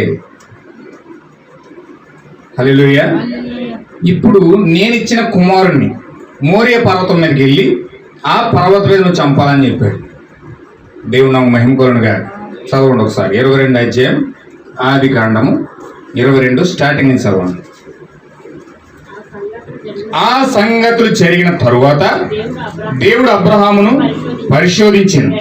ఎట్లనగా ఆయన అబ్రహామా అని పిలవగా అతడు చిత్తము ప్రభువా అని, నీ కుమారుని అనగా వెళ్ళి నేను నీతో చెప్పబోవు పర్వతంలో ఒక దాని మీద దహన బలిగా అతను అర్పించమని చెప్పింది. తెల్లవారినప్పుడు అబ్రహాము లేచి తన గాడిదకు గంత కట్టి తన పనివారిలో ఇద్దరిని తన కుమారుడు ఇస్సాకును వెంటబెట్టుకొని దహన బలి కొరకు కట్టెలను చీల్చి లేచి దేవుడు తనతో చెప్పిన చోటికి వెళ్ళాను. మూడవ నాడు అబ్రహాము కనులెత్తి దూరము నుండి ఆ చోటు చూచి తన పనివారితో గాడిదతో ఇక్కడనే ఉండండి, నేను ఈ చిన్నవాడును అక్కడికి వెళ్ళి దేవుడికి మొక్కి మరలా మీ యొద్దకు వచ్చదమని చెప్పి దహన బలిని కట్టెలను తీసుకొని తన కుమారుడు ఇస్సాకు మీద పెట్టి తన చేతిలో నిప్పుని కత్తిని పట్టుకొని పోయాను. ఇక్కడ చూడండి, ఇందులో కూడా అబ్రహాం విశ్వాసాన్ని కనపరుస్తున్నాడు. ఇక్కడ హల్లెలూయా. ఇందులో కూడా తన విశ్వాసాన్ని ఎలా కనపరుస్తున్నాడు చూడండి. ఈయన ఆ యొక్క మోరియా పర్వతం దగ్గరికి వెళ్ళి దేవుడు బలిచ్చేమన్నాడు కొడుకుని బలిచ్చేసిన తర్వాత కొడుకుంటాడా? కొడుకుంటాడు. కానీ ఇక్కడ పనులకి ఏం చెప్తున్నాడు చూడండి. 4వ వచనంలో 3 రోజులు ప్రయాణం చేసి ఆ పర్వతం మీదకి వెళ్ళి ఆ పర్వతం మీద దేవుడు అతనితో మాట్లాడిన తర్వాత ఆ పర్వతాన్ని చూసిన తర్వాత అప్పుడు 3వ నాడు అబ్రహాం కన్నులెత్తి దూరం నుండి ఆ చోటు చూసి తన పనివారితో, మీరు గాడిదని పట్టుకుని ఎక్కడే ఉండండి, నేను ఈ చిన్నవాడు అక్కడికి వెళ్ళి దేవునికి మొక్కి మరలా వస్తామంట. ఎలాగా? నేను నా కుమారుడు వెళ్ళి అక్కడ బలిచ్చేసి మళ్ళీ మీ ఇద్దరం వచ్చేస్తామని చెప్తున్నాడు. దేవుడు ఏం చెప్పాడు? బలిచ్చేయమన్నాడు. మరి బలిచ్చేసినప్పుడు అక్కడ బలిచ్చేస్తే కుమారుడు ఈయన ఒక్కడే కదా రావాలి. కానీ ఈయన ఎలాంటి విశ్వాసాన్ని ఇక్కడ వ్యక్తం చేస్తున్నాడంటే, నేను అక్కడ బలిచ్చేసి మరలా నా కుమారుడు నేను వస్తామంటున్నాడు. ఎలా చెప్తున్నాడు ఈ మాట? అంటే నేను కుమారుని బలిచ్చేస్తే నా మృతతుల్యమైపోయిన శరీరాన్ని బాగు చేసి, మృతతుల్యమైపోయిన నా భార్య యొక్క గర్భాన్ని బాగు చేసి, ఆ కుమారుని యొక్క ఆ యొక్క జీవాన్ని ఆ గర్భంలో పెట్టిన దేవుడు హల్లెలూయా చంపేసిన నా కుమారుడికి మరలా జీవం ఇచ్చి బ్రతికించలేడా? దేవుని మహిమ కలుగునుగాక. ఖచ్చితంగా నీ యొక్క విశ్వాసం చూడండి. నేను నా కుమారుని చంపితే మరలా తిరిగి దేవుడు బతికిస్తాడు. ఆ కుమారుని తీసుకుని మళ్ళీ చేస్తాను నేను. హల్లెలూయా. ఏ మాత్రం కూడా అందులో కూడా దేవుడు పెట్టిన పరీక్షలో దేవుడు పరిశోధిస్తుంటే ఆ పరిశోధన వెనుక కూడా అబ్రహాం విశ్వాసం కనపడుతుంది ఇక్కడ. హల్లెలూయా. మనకు గనక దేవుడు వచ్చి అలాంటి కార్యాన్ని ఏదైనా ఒకటి చెప్పాడంటే ఎలాగనిపిస్తుందో తెలుసండి? అయ్యి బాబోయ్, కుమారుని బలిచ్చేలా నువ్వేదో సంతోషంగా కొడుకునిచ్చామని పెంచుకుంటుంటే మరలా బలిచ్చేయమంటావా? అసలు నువ్వు దేవుడువేనా? దేవుడు అంటావా? ఇప్పటికే సమస్యలు ఎక్కువైపోతుంటే దేవుడిని తిట్టేతను నీ సమస్యలు బట్టి. అప్పుడప్పుడు ఎందుకు ప్రభు ఇలాంటి సమస్యలు పెట్టావు, చంపెత్తే చంపేయచ్చు కదా, ఎందుకు ఇలా ఉంచావు అనుకుంటున్నావు నీ మనసులో. చిన్న చిన్న సమస్యలు బట్టి. మరి ఇంత పెద్ద సమస్య నీ నెత్తి మీద పడితే నీకు ఎలా ఉంటుంది చెప్పండి. అసలు వెళ్తావా ఇంకోసారి దేవుడి దగ్గరికి? దేవుడి దగ్గరికి ఇంకోసారి వెళ్తావా? అయ్యి బాబు మీ చర్చికి వస్తుంటే శ్రమలు వచ్చేస్తున్నాయి, కష్టాలు వచ్చేస్తున్నాయి, నేను రాను బాబు. దాని వైపు కూడా చూడదు నువ్వు. హల్లెలూయా. కానీ అబ్రహాము ఆ శ్రమలో కూడా, ఆ పరీక్షలో కూడా, పరిశోధనలో కూడా విశ్వాసాన్ని కోల్పోవట్లేదు. విశ్వాసాన్ని పట్టుకుని తన వెన్నంటే దేవుడి మీద ఎంత మాత్రం కూడా విశ్వాసం రావట్లేదు. దేవుని పిల్లలు ఎప్పుడప్పుడు అలాగే ఉంటారండి. దేవుని పిల్లలు ఎల్లప్పుడు కూడా ఎలాంటి పరిస్థితి వాళ్ళ మీదకి వచ్చినా కానీ విశ్వాసాన్ని మాత్రం కోల్పోరు. చూడండి, ఒకసారి యోబు అండి ఎడ్లు కోల్పోయాడు, జంతువులు కోల్పోయాడు, మేకలు కోల్పోయాడు, గొర్రెలు కోల్పోయాడు, అందరూ చచ్చిపోయాడు. అతని యావదాస్తి మొత్తం నాశనం అయిపోయింది. తన పిల్లలు కూడా ఇల్లు కూలిపోయి 7 కొడుకులు 3 కూతుర్లు భోజనం చేస్తూ ఉంటే ఇల్లు కూలిపోయి అందులో చచ్చిపోయారు. ఒక్కడే ఒంటరిగా నిలబడ్డాడు. ఇప్పుడు తన భార్య కూడా అక్కడ ఉంది. ఇప్పుడు నేను ఏం చేస్తున్నాడంటే బూడిలో కూర్చుని సెలబ్రేట్ పోకుంటున్నాడు. ఎందుకు తెలుసండి? ఎంత భయంకరమైన శాపం వచ్చి అన్న మీద పడితే ఇల్లు కూలిపోయింది, పిల్లలు చచ్చిపోయారు, మేకలు చచ్చిపోయినాయి, గొర్రెలు చచ్చిపోయినాయి, ఒంట్లు చచ్చిపోయినాయి, అన్నీ చచ్చిపోయినాయి. కుష్ఠరోగం వచ్చేసింది తనకి. యోబుకి ఎలాంటి వ్యాధి అండి? కుష్ఠ వ్యాధి వచ్చింది. కుష్ఠ వ్యాధి వచ్చి ఆ పుండ్ల నుంచి రసి కారుతుంది అనమాట. ఆ రసి కారుతుంటే కుక్కలు వచ్చి నాగుతున్నాయి రసాన్ని. కుక్కలు వచ్చి నాగుతున్నాయి. అతను ప్రపంచంలో ఆ దేశంలోనే కోటీశ్వరుడు. ఒకప్పుడు అతని దగ్గరికి వచ్చి మాకు అది కావాలి ఇది కావాలన్న కాళ్ళు మొక్కి తీసుకెళ్లిన వ్యక్తులు ఇప్పుడు అతన్ని చూసి ఎంత భయంకరంగా అతను చుట్టుపక్కల రావడం కూడా మోసకెట్టుకుని వచ్చే అంత స్థితి వచ్చింది. ఆ స్థితిలో పడ్డాడు. ఇప్పుడు ఎవరండి? యోబు. భార్యకి అసహ్యం వచ్చేసింది. ఏం చేశాడు నీ దేవుడు? అది ఇచ్చేసాడు, ఇది ఇచ్చేసాడు, అంత దేశంలో సంపద ఇచ్చేసాడు, ఎంత అభివృద్ధి అయిపోయాను, ఇదంతా దేవుడు ఇచ్చేసాడు అని చెప్పి ఎంతో సంబరపడిపోయావు కదా. ఇప్పుడు ఏం చేశాడు దేవుడు నిన్ను? చూడు ఎలాంటి స్థితిలో పెట్టాడు, ఎలాంటి స్థితిలో పెట్టాడు చూడు. నీ దేవుడిని చెప్పించి నువ్వు కూడా చచ్చిపో. ఎందుకు వచ్చిపోవా? ఆ దేవుడితో పెట్టుకుంటే ఇలాగే ఉంటుంది నీ బతుకు. హల్లెలూయా. చాలా మంది అలాంటి దారిద్ర్యం వచ్చేటప్పటికి మాత్రం దేవుణ్ణి ఎలా శపిస్తారంటే, అందుకే ఈరోజు క్రైస్తవులు గొర్రెలు అంటారు, రకరకాల మాటలు అంటారు. అందులోకి వెళ్తే కష్టాలు, శ్రమలు, బాధలు తప్ప మీకు జీవం రాదు, మీకు చక్కగా అభివృద్ధి అయ్యి డెవలప్మెంట్ అయ్యి మీలో మీ జీవితంలో కనపడదంటారు. రకరకాల మాటలు మాట్లాడతారు. సమాజం రకరకాల మాటలు మాట్లాడతారు. ఏమైన కార్యాలన్నీ కూడా మాట్లాడుతూ ఉంటారు. హల్లెలూయా. కానీ యోబు మాత్రం అక్కడ బూడిలో కూర్చుని దేవుడు ఇచ్చినప్పుడు మాత్రం సంతోషంగా అనుభవించావు. బాగానే ఉంది. మరి ఆ దేవుడు అవన్నీ తీసేస్తే ఇప్పుడు నీకు బాధ వచ్చేస్తుందా? ఎందుకు వస్తుందా బాధ? యెహోవా ఇచ్చిన యెహోవా తీసుకున్నాడు. నీకు ఎందుకు వచ్చిందా బాధ? నీకు ఎందుకు వచ్చిందా యొక్క వేదన? ఆయన ఇచ్చాడు, తీసుకున్నాడు. ఇచ్చినప్పుడు సంతోషించావు, మరి తీసేసినప్పుడు సంతోషించవా? ఆ కార్యాలు నువ్వు ఆ విధంగా ఉండలేవా? నేను ఎల్లప్పుడూ కూడా దేవుడి పక్షానే ఉంటాను. హల్లెలూయా. నా ప్రాణం పోయినా కానీ, నా జీవనం ఆయన తీసేసినా కానీ, ఎంత భయంకరమైన వేదనకరంలో స్థలంలో నన్ను ఇక్కడ పెట్టినా కానీ నేను ఆయన శపించాను. నేను ఆయన ఏ మాత్రం కూడా పలుకు మాట మాట్లాడను. అవిశ్వాసం నా నోటి వెంట రానివ్వను. ఆయన ఇచ్చాడు, తీసుకున్నాడు. ఆయన నామానికే మహిమ కలుగును గాక. ఎంత శ్రమ వచ్చినా, ఎంత వేదన వచ్చినా, ఆ కష్టాన్ని బట్టి కానీ, ఆ శ్రమను బట్టి కానీ వెనకడుగు వేసే తత్వం దేవుని కుమారుల్లో ఉండదు, దేవుని కుమార్తెలు ఉండదు. ఒకవేళ అలాంటి తత్వం ఉన్నదంటే వాళ్ళు దేవుని కుమార్తెలు కాదు. ఆ జీవమా జన్యుకణం వాళ్ళలో లేదు. హల్లెలూయా. దేవుని నామమునకు మహిమ కలుగును గాక. జగత్పునాది వేయబడక ముందే ఆ జీవ కణము కనుక నీలో ఉంటే, ఆ జన్యువు కనుక దేవుడు నీలో పెట్టుంటే, నీవు శ్రమను బట్టి, కష్టాన్ని బట్టి, వేదన బట్టి నీవు వాక్యాన్ని అపనిందల పాలు చెయ్యవు. దేవుడు నామమున మహిమ కలుగును గాక. అబ్రహాము వెనకడుగు వేయకుండా అక్కడ నిలబడి ఆ యొక్క శారాన్ని గద్దిస్తా ఉన్నాడు. ఆ యొక్క అక్కడ నిలబడి విశ్వాసాన్ని కనపరుస్తూ ఆ యొక్క గాడి తీసుకొచ్చిన కాపర్లు కూడా నేను నా కుమారుడు వెళ్ళి అర్పించేసి మళ్ళీ వచ్చేది మీరు ఇక్కడ ఉంటున్నాడు. కనీసం చిన్న విషయం కూడా శారాకి చెప్పలేదండి. ఒకవేళ శారాకి చెప్తే ఎంత అల్లారు ముద్దుగా పెంచుకున్నదంటే నా కొడుకే నా ప్రాణం అన్నట్టు పెంచుకుంటుంది. ఇప్పుడు ఆమె కొడుకుని చంపేస్తున్నానని చెప్తే ఒప్పుకుంటుందండి. ఆమె ఒప్పుకుంటుందండి. ఇంకెక్కడ ఒప్పుకుంటుంది ఆమె? ఇంక మొత్తం దేవుని కూడా మర్చిపోయింది, అక్కడ ఉన్న అబ్రహామును మర్చిపోయింది. పూర్తిగా నా కొడుకే నా ప్రాణం అంటుంది. ఇప్పుడు ఆమె గనక ఆ విషయం కనుక చెప్తే ఊరుకుంటుందా శారా? అందుకే అబ్రహాం శారకు కూడా చెప్పలేదు, ఆమె గుండు కూడా వచ్చేద్దండి ఆ విషయం చెప్తే.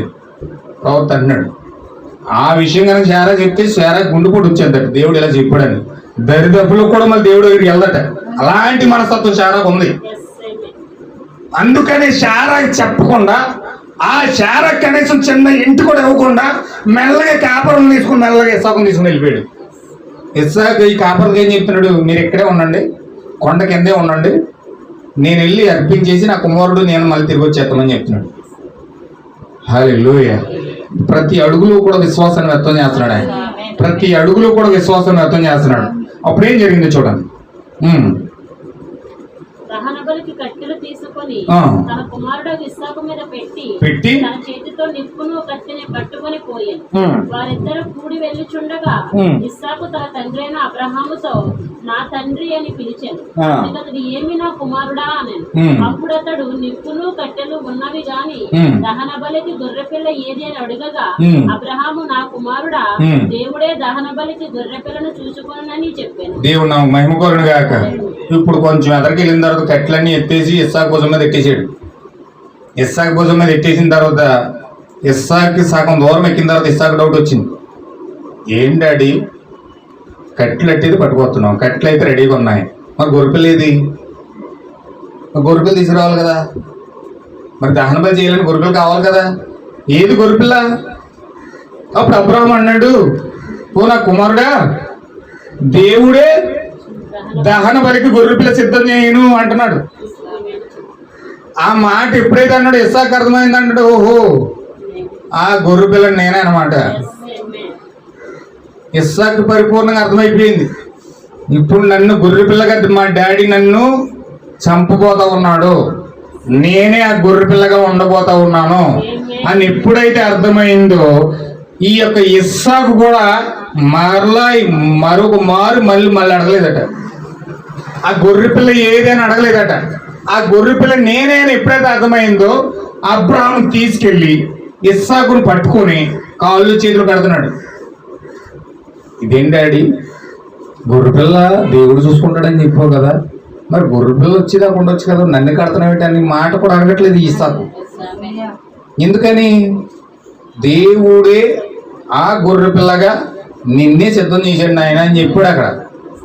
ఇప్పుడు నిన్నే ఆ గొర్రెపిల్లగా సిద్ధం చేశాడని చెప్పినప్పుడు వెంటనే ఆ మోప అక్కడ ఆడేసి ఆ యొక్క అడుగులను పారిపడే ప్రయత్నం చేయలేదు ఆయన.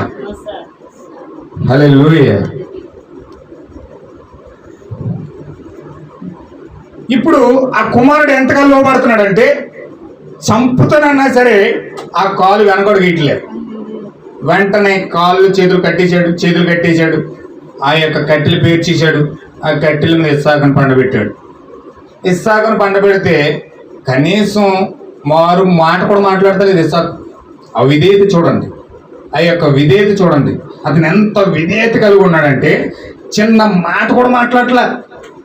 ఇంక చచ్చిపోతున్నాను అని నేనే అనే సంగతి తెలిసినప్పటికీ కూడా ఆ కట్టెల మీద అలాగే పడుకుని ఉన్నాడు. ఆ ఎండ భయంకరమైన కారెండ, ఆ కారెండలో మోరియా పర్వతం మీద వెళ్ళినప్పుడు ఆ పర్వతం మీద ఎంత భయంకరమైన, అన్ని పర్వతాల కంటే ఎత్తైన పర్వతం ఏదంటే మోరియా పర్వతమే. అలాంటి పర్వతం మీదకి వెళ్ళి ఆ కొండ మీద ఆ యొక్క ఇస్సాకును ఆ యొక్క కట్టెల మీద పండబెట్టినప్పుడు కనీసం ఎండ దెబ్బ కొడుతుంది, తండ్రి ఏమో కత్తి ఎట్టుకుని పైకెత్తుతున్నాడు, కనీసం నేను చచ్చిపోతాను అనే ఒక భయం కూడా ఆ ఇస్సాకులో రావడం లేదు. చూడండి ఎంత అద్భుతమైన కార్యం అక్కడ జరుగుతూ ఉందో. ఎంత విధేయత, ఎంత అబ్సల్యూట్ గా ఆ యొక్క పూర్తి విధేయత ఆ యొక్క వ్యక్తి చూపిస్తున్నాడంటే, ఆ యొక్క బలిలో ఆ సంపూర్ణమైన విధేయత మనకి ఎప్పుడైతే ఉంటుందో అప్పుడే పరిశుద్ధాత్మ పొందుకోవడానికి మనం అర్హులమవుతాం. ఆయా సంపూర్ణమైన విధేయత లేకుండా పరిశుద్ధాత్మ పొందుకోవడానికి మనకి అర్హత లేదు. దేవుడు నాకు మహిమ కలుగును గాక. ఇప్పుడు ఆ తండ్రి కుమారుల యొక్క విధేయత, ఆ యొక్క దేవుడు పైన చూపిస్తున్న అబ్రహాము యొక్క విధేయత, అబ్రహాము పైన చూపిస్తున్న ఇస్సాకు విధేయత, ఈ యొక్క విధేయత అంతా ఏకమైనప్పుడు దూత అంటే చలించిపోయిందంట. దేవుడు నాకు మహిమ కలుగును గాక. దూత చలించిపోయి అబ్రహాము కత్తి లాగెత్తినప్పటికీ ఆ దూత చేయి పట్టేసి ఉందంట. హల్లెలూయా. ఆ దూత చేయి పట్టేసిన అబ్రహాము, నువ్వు ఎత్తిన కత్తి తెంచొద్దు, నువ్వు ఎత్తిన కత్తి తెంచొద్దు, నువ్వందరికంటే నీ కుమారుడి కంటే ఎక్కువగా దేవుణ్ణి ప్రేమిస్తున్నావని ఈ కార్యం ద్వారా నాకు అర్థమైపోయింది. దేవుడు నాకు మహిమ కలుగును గాక. అంటే దేవుని ప్రేమ ముందు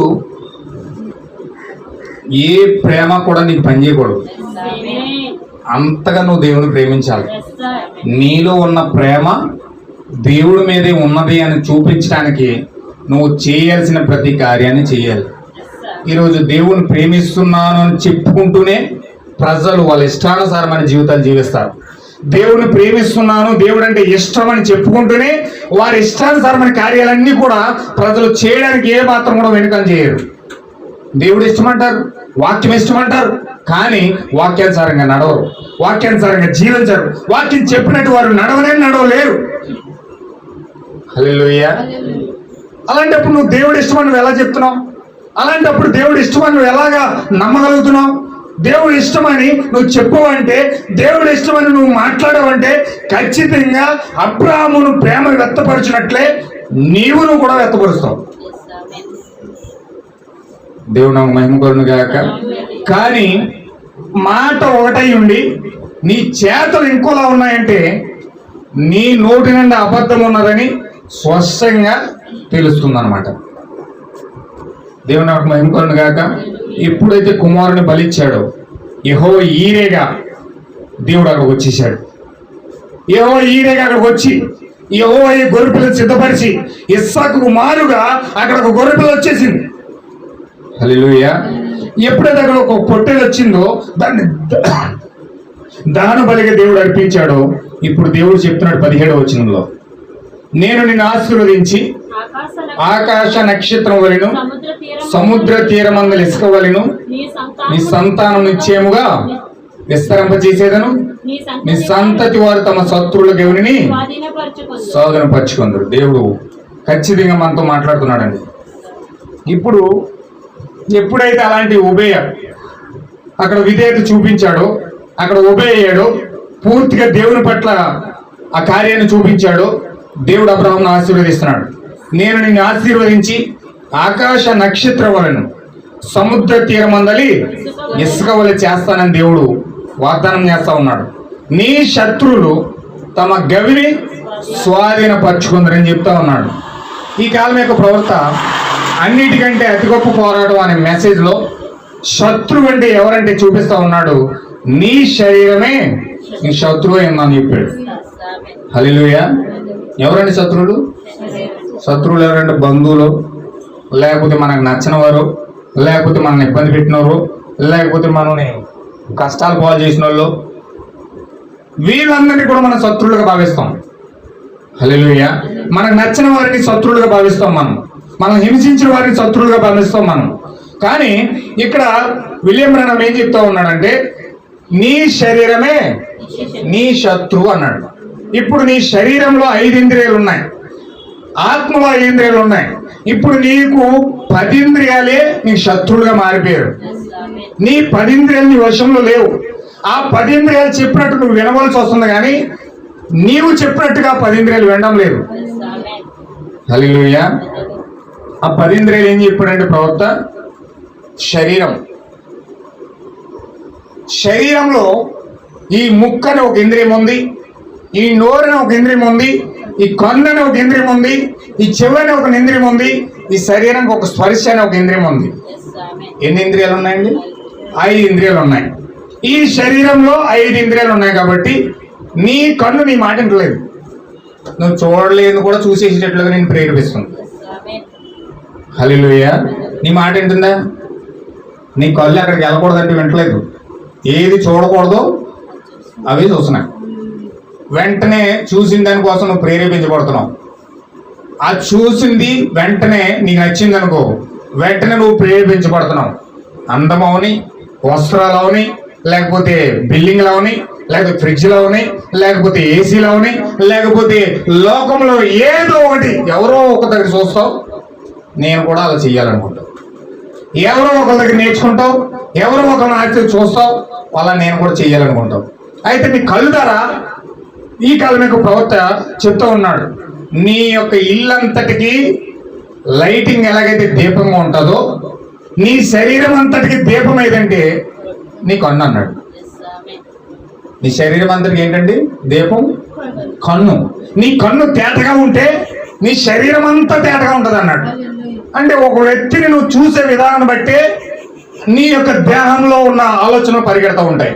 ఒక వ్యక్తిని చెడ్డగా చూస్తే మొత్తం అదంతా నీకు చెడ్డగానే కనబడుతుంది. ఒక వ్యక్తిని మంచిగా చూస్తే అదంతా నీకు మంచిగానే కనబడుతుంది. హల్లెలూయా. అంటే నువ్వు చూసే చూపుని బట్టే నీ కోరిక ఆధారపడి ఉంది. హల్లెలూయా. ఒక 10 మంది ఉన్నారనుకోండి, శుభ్రంగా తాగుబోతులు అందరూ కూడా చక్కగా తాగి ఎంజాయ్ చేస్తున్నారు అనుకోండి, నీకు అనిపిస్తుంది అనమాట, తాగితే అంత ఎలా ఉంటుంది అనమాట, నేను ఎంజాయ్ చేయొచ్చు అనమాట. నీకు కూడా తాగాలనిపిస్తుంది, నీకు కూడా లాగుతుంది, వెళ్తావు. ఒక హంసు లేకపోతే ఒక చొక్క వేద్దామని వెళ్తావు. అది ఈగ ఈగ ఈగ ఈగ ఒక్కొక్క సమయం వచ్చినోడికి ఒక్క కాయలు 2 కాయలు 3 కాయలు రోజుకి 2-3 కాయలు తాగేసేవాళ్ళకి అయిపోతాం. ఇది చొక్కతో మొదలెట్టినాడు ఒక 2-3 కాయలు ఎత్తినగా నిద్ర పట్టదు. ఆడెవడో ఫ్రెండ్ వస్తాడు, సిగరెట్ తాగుతూ ఉంటాడు. సిగరెట్ తాగేరే ఏం పర్వాలేదురా, ఒక గుప్పు ఇప్పుడు చెయ్యకపోతే ఎంజాయ్ ఇంకెప్పుడు చేస్తూ ఉంటాడు. అలాంటి వాడి దగ్గరికి వెళ్ళి ఈడు ఆడి నోట్లో ఉన్న సిగరెట్ ఈ నోట్లో పెడతాడు, ఒక గుప్పుతాడు. తర్వాత ఈడు కూడా తాగాలనిపిస్తుంది. వెళ్ళిన తర్వాత ఒక సిగరెట్ ఏదో తీసుకుని తాగుతాడు. ఆడు ఒక్క సిగరెట్ ఒక గుప్పుతో మొదలెట్టినాడు రోజుకు 2-3 పెట్టెలు తాగాడు. హల్లెలూయా. లేకపోతే ఎవరో తీసుకెళ్తారు ఒక సినిమాకి, వీడికి అప్పటి వరకు సినిమా అంటే ఏంటో తెలియదు. సినిమా తీసుకెళ్తాడు, ఎవడో చూపిస్తాడు సినిమా, వీడికి ఆ సినిమా నచ్చింది, వీడు వెంటనే వాడికి తెలియకుండా ఇంకో 2-3 సినిమాలు ఎక్స్ట్రా చూసేస్తాడు. హల్లెలూయా. లేకపోతే లోకంలో ప్రతిదీ కూడా అలాగే అలవాటు చేసుకుని అలాగే ముందు చూడటం తర్వాత చేయడం, ఇలాగే ఒక చూపు ద్వారా చూసిన ప్రతి ఒక్క చెడు అలవాటును ఇతను అన్వయించుకుంటాడు. అంటే ఇంద్రియం ద్వారా ఈ కళ్ళుని మాట ఇంట్లో ఏది చేయకూడదో అది చేసేలా ప్రేరేపిస్తుంది. తర్వాత నీ యొక్క ముక్కు వాసన, చెడు వాసన అంటే వెంటనే ముక్కు మూసుకుంటావు. ఏదైనా చక్కగా ఒక బిర్యానీ మసాలా వాసన తగిలింది అనుకోండి, అబ్బా భలే వస్తుంది వాసన, నోరు ఊరిపోతుంది. ఇంకా అంటే స్మెల్ ఎక్కడికి వెళ్ళింది? నువ్వు పీల్చిన స్మెల్ నేరుగా నువ్వు కోరుకున్న కోరికను తింటే బాగుండేమో అనిపించేటట్లా చేస్తుంది. హల్లెలూయా. నీ యొక్క నోరు నువ్వేదైతే చూస్తున్నావో, ఏదైతే వింటున్నావో దాన్ని నువ్వు నోటితో పలికి దాన్ని ప్రేరేపించబడిన దాన్ని చేసేటట్లుగా అది ఉనుకులోకి తీసుకొచ్చిందే నీ నోరు మాట. హల్లెలూయా. నీ స్వాధీనం ఉండలేదు. ఎప్పుడు ఈ మాట మాట్లాడుతున్నావు, పలుకు మాట వస్తుందో, బూతు మాట వస్తుందో, లేదా మంచి మాట వస్తుందో, చెడు మాట వస్తుందో ఏం తెలియట్లే. కోపాన్ని బట్టి ఒక మాట వచ్చేస్తుంది, జాలిని బట్టి ఒక మాట వచ్చేస్తుంది, రకరకాల మాటలు నోటంట వస్తాయి. హల్లెలూయా. అంటే నీ నోరు మాట వింటలేదు, నీ స్పర్శ. నువ్వేదన్నా చూడండి, యవ్వన వయసులో ఉంటారు. యవ్వన వయసులో ఉంటే ఆ యవ్వన వయసులో ఉన్న అమ్మాయిల్ని ఎవరైనా ఇంకొక అబ్బాయి ఇచ్చా టచ్ చేసాడంటే ఇంక ప్రతి క్షణం కూడా ఆ స్పర్శ గుర్తొస్తుంది. హల్లెలూయా. ఒక పురుషుడు, తెలియని పురుషుడు ఆ స్త్రీ యొక్క చేయి పట్టుకుంటే ఆ స్పర్శ గుర్తొస్తుంది. అంటే ఆ స్పర్శలో ఉన్న ఆకర్షణ, ఆ స్పర్శలో ఉన్న ఆకర్షణ నిన్ను మర్చిపోయేలా చేసేస్తుంది. హల్లెలూయా. ఏం చేస్తుంది? నీ శరీరం నీ మాట వింటలేదు, నీ ఆలోచన నీ మాట వింటలేదు, నీ ముక్కు నీ మాట వింటలేదు, నీ యొక్క చూపు నీ మాట వింటలేదు. హల్లెలూయా. నీ చెవి విన్నది. ఎవరన్నా ఏదన్నా మాట చెప్తే అది ఎంతవరకు వాస్తవం మనం తెలుసుకోవడానికి ప్రయత్నం చేయవు. ఆ వ్యక్తి నన్ను ఎందుకు ఈ మాట అనాలి, ఇలాగనాలి, అలాగనాలి, విడిగిడి విన్నది అది వాస్తవమో సత్యమో అసత్యమో తెలుసుకునేంత టైం ఇవ్వవు. హల్లెలూయా. అంటే నీ చెవి మాట వింటలేదు. ఈ 5 ఇంద్రియాలని స్వాధీనం లేవు. ఈ 5 ఇంద్రియాలని స్వాధీనం లేకపోతే ఇంతకంటే 4 రెట్లు భయంకరమైన లోపల 5 ఇంద్రియాలు. ఏ జ్ఞాపక శక్తి, ప్రేమానురాగాలు. జ్ఞాపక శక్తి అంటే జరిగిపోయిందంత తలంచుకుని తలంచుకుని తలంచుకుని తలంచుకుని తలపోసుకుని ఇంకా ఆ తిండి తిప్పలు మానేసి మంచం మీద అంతా తడిసిపోయేలాగే ఏడ్చేసేదాకా జ్ఞాపక శక్తి తీసుకెళ్ళిపోతుంది. హల్లెలూయా. అంటే జరిగిపోయిన కథలన్నీ తలపోసుకుని మంచం తడిసిపోతుందో చూసుకోవట్లేదు ఇక్కడ, కానీ మంచం తడిసిపోతుంది, పొరపాటు తడిసిపోతుంది. హల్లెలూయా. జ్ఞాపక శక్తి. ఆ దెయ్యం ఏం చేస్తుందంటే జరిగిపోయి అని నీ జీవితంలో జరిగినవన్నీ తీసుకొచ్చి నీ మొగుడు ఎడతాడు. ఎక్కడెక్కడ నేను త్రూ చేశారు, ఎక్కడెక్కడ నేను పడేశారు, ఎక్కడెక్కడ నువ్వు పడ్డావు, ఎక్కడెక్కడ నువ్వు లేచావు, ఎక్కడెక్కడ నిన్ను అపనిందల పాలు చేశారు, అన్ని తలుచుకుంటూ ఇక్కడ తప్పుడు తడిసిపోతుంది ఇక. హల్లెలూయా. జ్ఞాపక శక్తి నీ అండర్లో లేదు. అక్కడ మొత్తం అంతా కూడా దెయ్యం అంతా లాక్కెళ్ళిపోతుంది, ఎక్కడెక్కడికో పరిమాణాలన్నీ తిప్పేస్తుంది నిన్ను. హల్లెలూయా. ప్రేమానురాగాలు, లేనిపోని ప్రేమాన్ని తలంచుకుంటూ, లేనిపోని అడ్డమైన ప్రేమాన్ని తలంచుకుంటూ భయంకరమైన కార్యాలకి దెయ్యం తీసుకెళ్ళిపోతుంది. హేతుబుద్ధి, తర్కం, ఇలాగ 5 ఇంద్రియాలు ఆత్మలో ఉన్నాయి. హల్లెలూయా. ఇప్పుడు ఈ 10 ఇంద్రియాలు కూడా నీ ఆధీనంలో లేవు. వీళ్ళందరూ కూడా నీ శత్రువులు. నీ శరీరం నీ శత్రువు అంటే నీ శరీరం ఒకటే కాదు శత్రువు, నీ శరీరంలో ఉన్న 10 ఇంద్రియాలు నీ శత్రువులై ఉన్నాయి.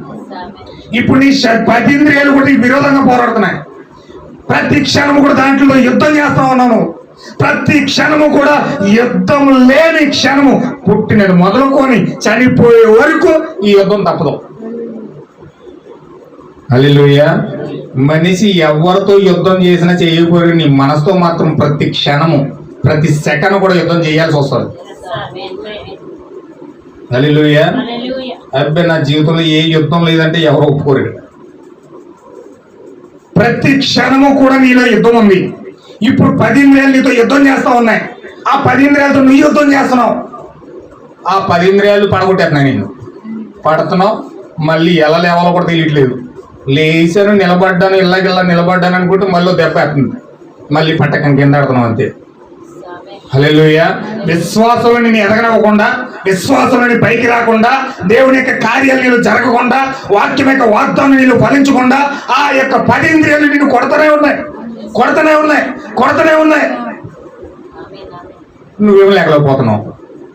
ఎవరో నిన్ను పడేయట్లేదు, ఎవరో నిన్ను వెంటట్లేదు, ఎవరో నిన్ను వెనక గెంటట్లేదు వాక్యంలో నుంచి. నీవుగానే 10 ఇంద్రియాల చేత కొట్టించబడి కింద ఆడుతున్నావు అంతే. హల్లెలూయా. దేవుడు నాకు మహిమ కలుగును గాక. కానీ ప్రైజ్ గాడ్, దేవుని యొక్క నామానికి మహిమ కలుగును గాక. ఇక్కడ అబ్రహాము ఎప్పుడైతే అమితంగా దేవుని ప్రేమించాడో ఆ అమితమైన ప్రేమ, ఆ విస్తారమైన ప్రేమ దేవుడు ఆ శరీరం యొక్క శత్రువులను జయించడానికి వాగ్దానం ఇస్తున్నాడు. అక్కడ సమరయ స్త్రీ వెళ్ళి, ఆ పాపాత్మురైన స్త్రీ వెళ్ళి యేసుక్రీస్తు పాదాలన్నీ కడిగేస్తుంది, శుభ్రంగా కడిగేస్తుంది. ఎవరేమంటున్నారో చూసుకోవట్లేదు. ఇక ఎవరు రాలెట్ కొట్టేస్తున్నారు, ఎవరు ఎలాంటి మాట్లాడుతున్నారు, ఎవరెంత కుయ్యెత్తుకు ఆలోచిస్తున్నారు, ఎవరెందుకు పకడ్బందీగా ప్లాన్లు చేస్తున్నారు ఇవి చంపడానికి, ఏమీ ఆలోచించట్లే. పాదాలు దొరికినాయి అంతే. ఆమెకి దొరకవలసినవి ఏవో దొరికినాయి. ఆమెకి ఆ పాదాలు దొరికినాయి. ఏడుస్తూ ఆ కన్నీళ్ళతో పాదాలన్నీ దుమ్మంతా కడిగేసి ఆ కూరలతో శుభ్రంగా తుడిచేసి ఆ పాదాలు ఇచ్చుకుని దొరకలేదు. ఇంకా ఇంకా నా పాదాలు దొరికినాయి, ఆ పాదాలకి వదలకుండా అలాగే శ్రమ పడుతూ, అలాగే ఏడుస్తూ, అలాగే పశ్చాత్తాపడుతూ ఏడుస్తూనే ఉంది, ప్రేమిస్తూనే ఉంది. హల్లెలూయా. ఆ విస్తారమైన ప్రేమ అంట దేవుడు ఏమన్నాడు తెలుసండి? నీ విస్తారమైన ప్రేమ, నీ యొక్క విస్తారమైన పాపాలని క్షమించబడ్డాయి. ఓ దేవుని నామమునకు మహిమ కలుగును గాక. అబ్రాహాము కూడా విస్తారమైన ప్రేమ చూపిస్తా ఉన్నాడు. కొడుకు కంటే, భార్య కంటే, మొత్తం సమస్తం అందరికంటే విస్తారమైన ప్రేమ ఎప్పుడైతే దేవుని మీద చూపించాడో. హల్లెలూయా. ఇక్కడ శత్రువుని స్వాధీనం పరుచుకునే అధికారం అబ్రహాంకు వచ్చేసింది. ఎప్పుడైతే ఆ యొక్క సమరస్త్రీ పాపాలన్నీ కడిగేసిందో, ఆ విస్తారమైన పాపాలన్నీ క్షమించబడ్డాయో, నిత్య జీవములకు ఎప్పుడైతే వచ్చిందో, ఆ 10 ఇంద్రియాలను జయించగలిగిన సామర్థ్యం ఆ స్త్రీలోకి వచ్చేసింది. దేవుడు నాకు మహిమ కలుగును గాక. ఎప్పుడైతే ఆ యొక్క సామర్థ్యం పొందుకున్నాడో, ఇప్పుడు ఆ శత్రువుని యొక్క స్వాధీనం పరుచుకొని ఆ యొక్క 10 ఇంద్రియాలు జయించి పరిపూర్ణమైన యోధుడుగా, పరిపూర్ణమైన విశ్వాస యోధుడుగా అబ్రహాము దేవుడి యొక్క సన్నిధిలో నిలబడి ఉన్నాడు. దేవుడు నాకు మహిమ కలుగును గాక. అదే వాగ్దానం ఇప్పుడు చూడండి. ఆదికాండం 24 అధ్యాయంలో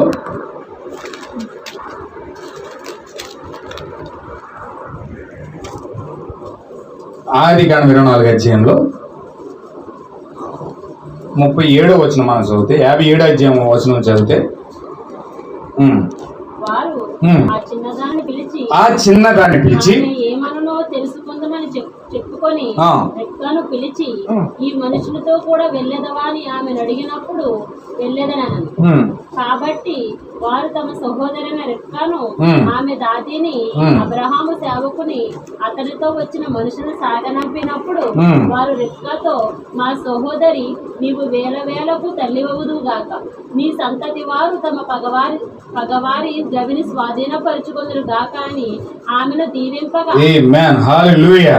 ఇప్పుడు అబ్రహాము ఏ వాగ్దానం అయితే పొందుకున్నాడో, అబ్రహాము ఏ శత్రువు గవిని స్వాధీనపరుచుకున్నాడో, అదే శత్రువు గవిని స్వాధీనపరుచుకునే యొక్క వాగ్దానం ఈ యొక్క ఇస్సాకు ద్వారా రెబ్కా జీవితంలోకి వస్తుంది. దేవుడు నాకు మహిమ కలుగును గాక. ఖచ్చితంగా అబ్రహాము జయించాడు. అబ్రహాము జయించాడు, విశ్వాసంతో జయించాడు. అబ్రహాము దెయ్యాన్ని వెలగొట్టాడు. అబ్రహాము రోగాలను గొలగొట్టాడు. అబ్రహాము అనేకమైన కార్యాలు, మృతులను సజీవులుగా చేశాడు. ఎన్నో ఆశ్చర్యమైన కార్యాలు చేశాడు. ఆ కార్యాలను చేసుకుంటూ చేసుకుంటూ చేసుకుంటూ ఆఖరికి సన్సెట్ మౌంటైన్ పైనకు వెళ్ళి శత్రువుని దేవుని స్వాధీనపరుచుకునే యొక్క విశ్వాసం ఆ యొక్క అబ్రహాం పొందుకున్నాడు. దేవుడు నాకు మహిమ కలుగును గాక. ఈరోజు ఈ యొక్క ప్రవక్త, మన యొక్క ప్రవక్త విలియం బ్రనహాం, ఆ యొక్క ఆనాటి అబ్రహాం, ఇప్పుడు ఈనాటి బ్రనహాం అబ్రహాం, ఇప్పుడు ఈయన కూడా ఆ యొక్క వాగ్దానం ద్వారా ఎలీషద్దాన్ని కలుసుకున్నాడు, ఎలోహీముని కలుసుకున్నాడు, యెహోవా ఈరేగా ఆయన ప్రత్యక్షమయ్యాడు. హల్లెలూయా.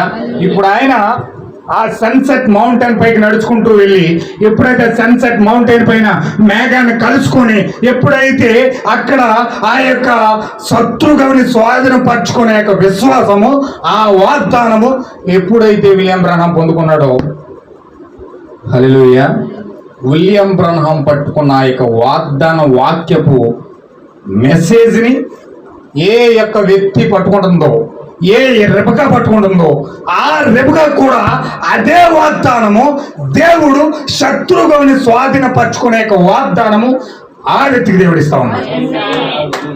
దేవుడు నాకు మహిమ కలుగును గాక.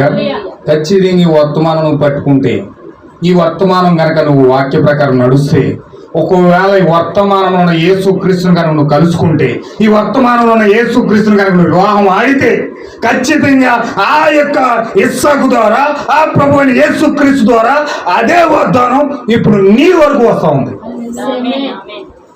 హల్లెలూయా. ఇప్పుడు రెబకాలు ఎంతమంది ఉన్నారు ఇక్కడ? ఎంతమంది రెబకాలు ఉన్నారు ఇక్కడ? నేను రెబకా అని అన్న వాళ్ళు చేయొద్దండి. హల్లెలూయా. ఖచ్చితంగా నువ్వు రెబకావు అయితే నీకు కూడా ఈ యొక్క వాగ్దానం వస్తూ ఉంది. హల్లెలూయా. శత్రువుని స్వాధీనపరచుకుంటావు. ఖచ్చితంగా శత్రువుని ఎప్పుడైతే నువ్వు స్వాధీనపరచుకున్నావో నీ 10 ఇంద్రియాలను కూడా నువ్వు కంట్రోల్ తెచ్చుకుంటావు. హల్లెలూయా. హేతు బుద్ధి నీ స్వాధీనంలో ఉంటుంది, జ్ఞాపకాలు నీ స్వాధీనంలో ఉంటాయి. ఏ జ్ఞాపకాలు వస్తాయి? ఎక్కడ పడిపోయో, ఎక్కడ నిన్ను అసహించుకున్నారో, ఎక్కడ నిన్ను గెంటేశారో, ఎక్కడ నేను అవమానపడ్డావో, ఎవరెవరు నీ శత్రువులుగా నిన్ను తలస్తూ ఉన్నారో, ఇవి జ్ఞాపకాలు రావు. జ్ఞాపకాలు ఏమొస్తుందో తెలుసా అండి?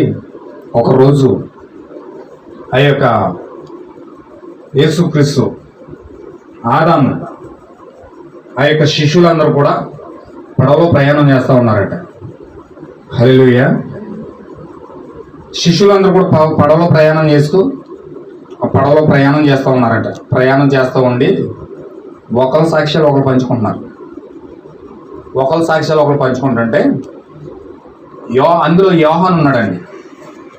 యోహాన్ ఎలాంటి సాక్ష్యం పంచుకుంటున్నాడంటే, యేసుక్రీస్తు అంట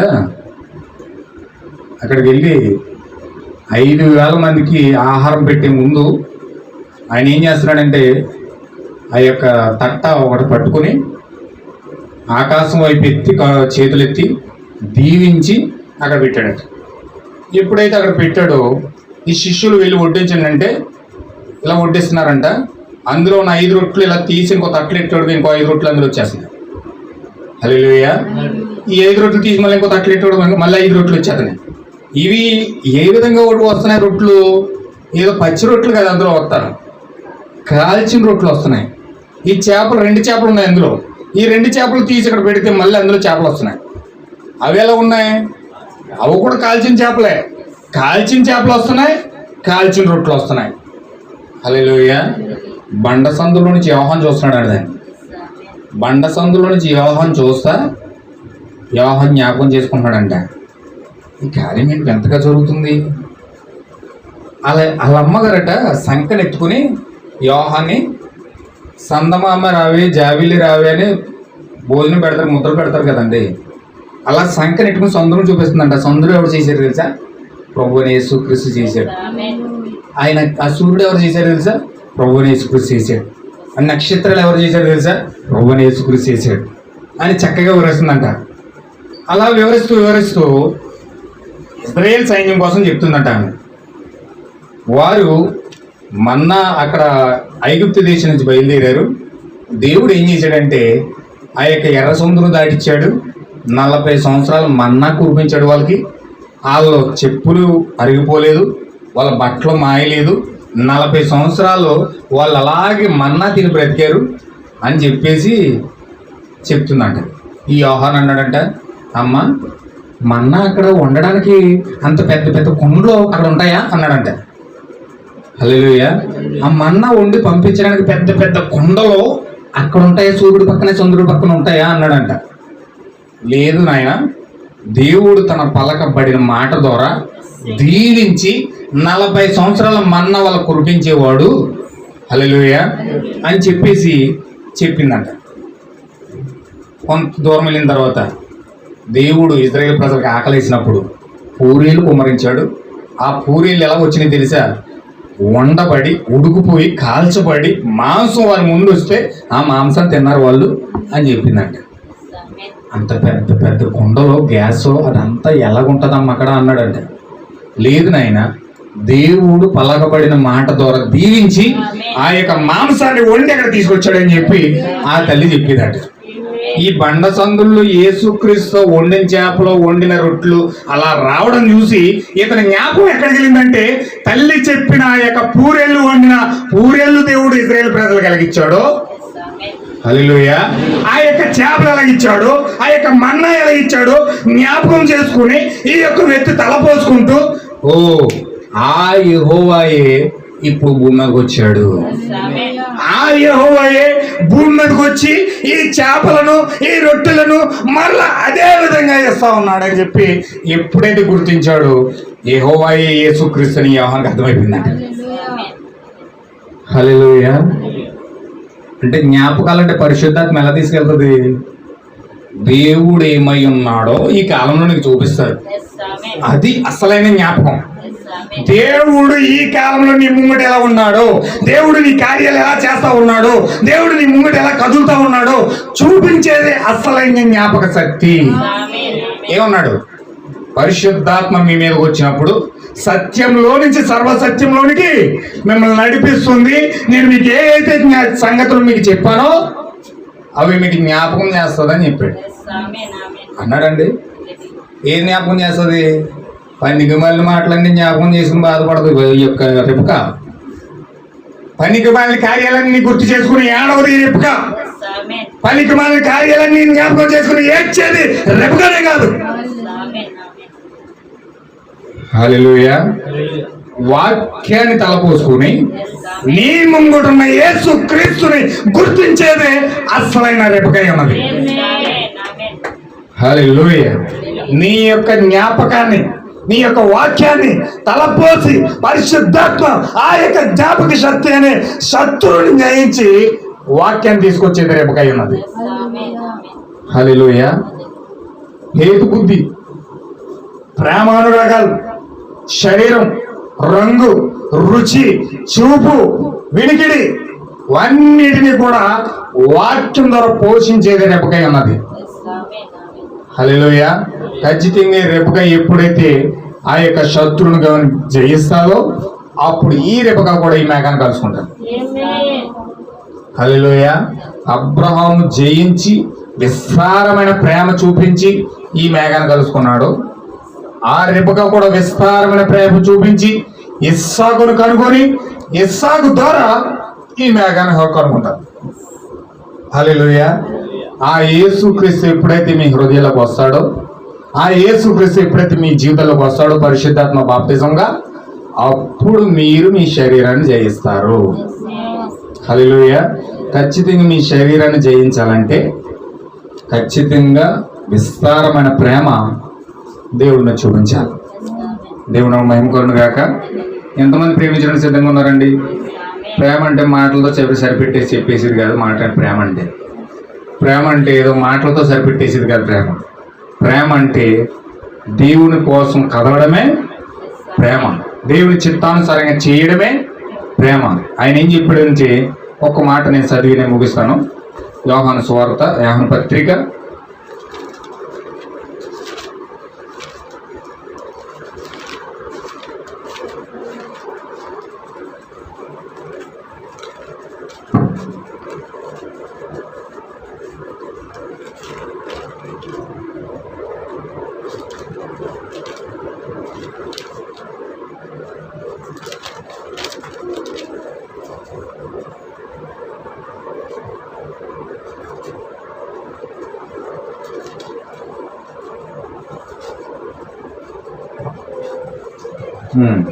4 అధ్యాయం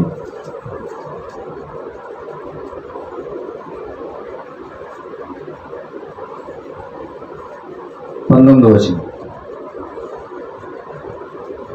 ఆయనే మొదట మనల్ని ప్రేమించను గనుక మనము ప్రేమించుచున్నాము. ఎవడైనాను నేను దేవుని ప్రేమించుచున్నానని చెప్పి తన సహోదరుని ద్వేషించిన ఎడల అతడు అబద్ధకుడగు. తను చూచిన తన సహోదరుని ప్రేమింపని వాడు తాను చూడని దేవుని ప్రేమింపలేడు. దేవుని ప్రేమించు వాడు తన సహోదరుని కూడా ప్రేమించవలెను. ఆజ్ఞను మనం ఆయన వలన పొంది ఉన్నాం.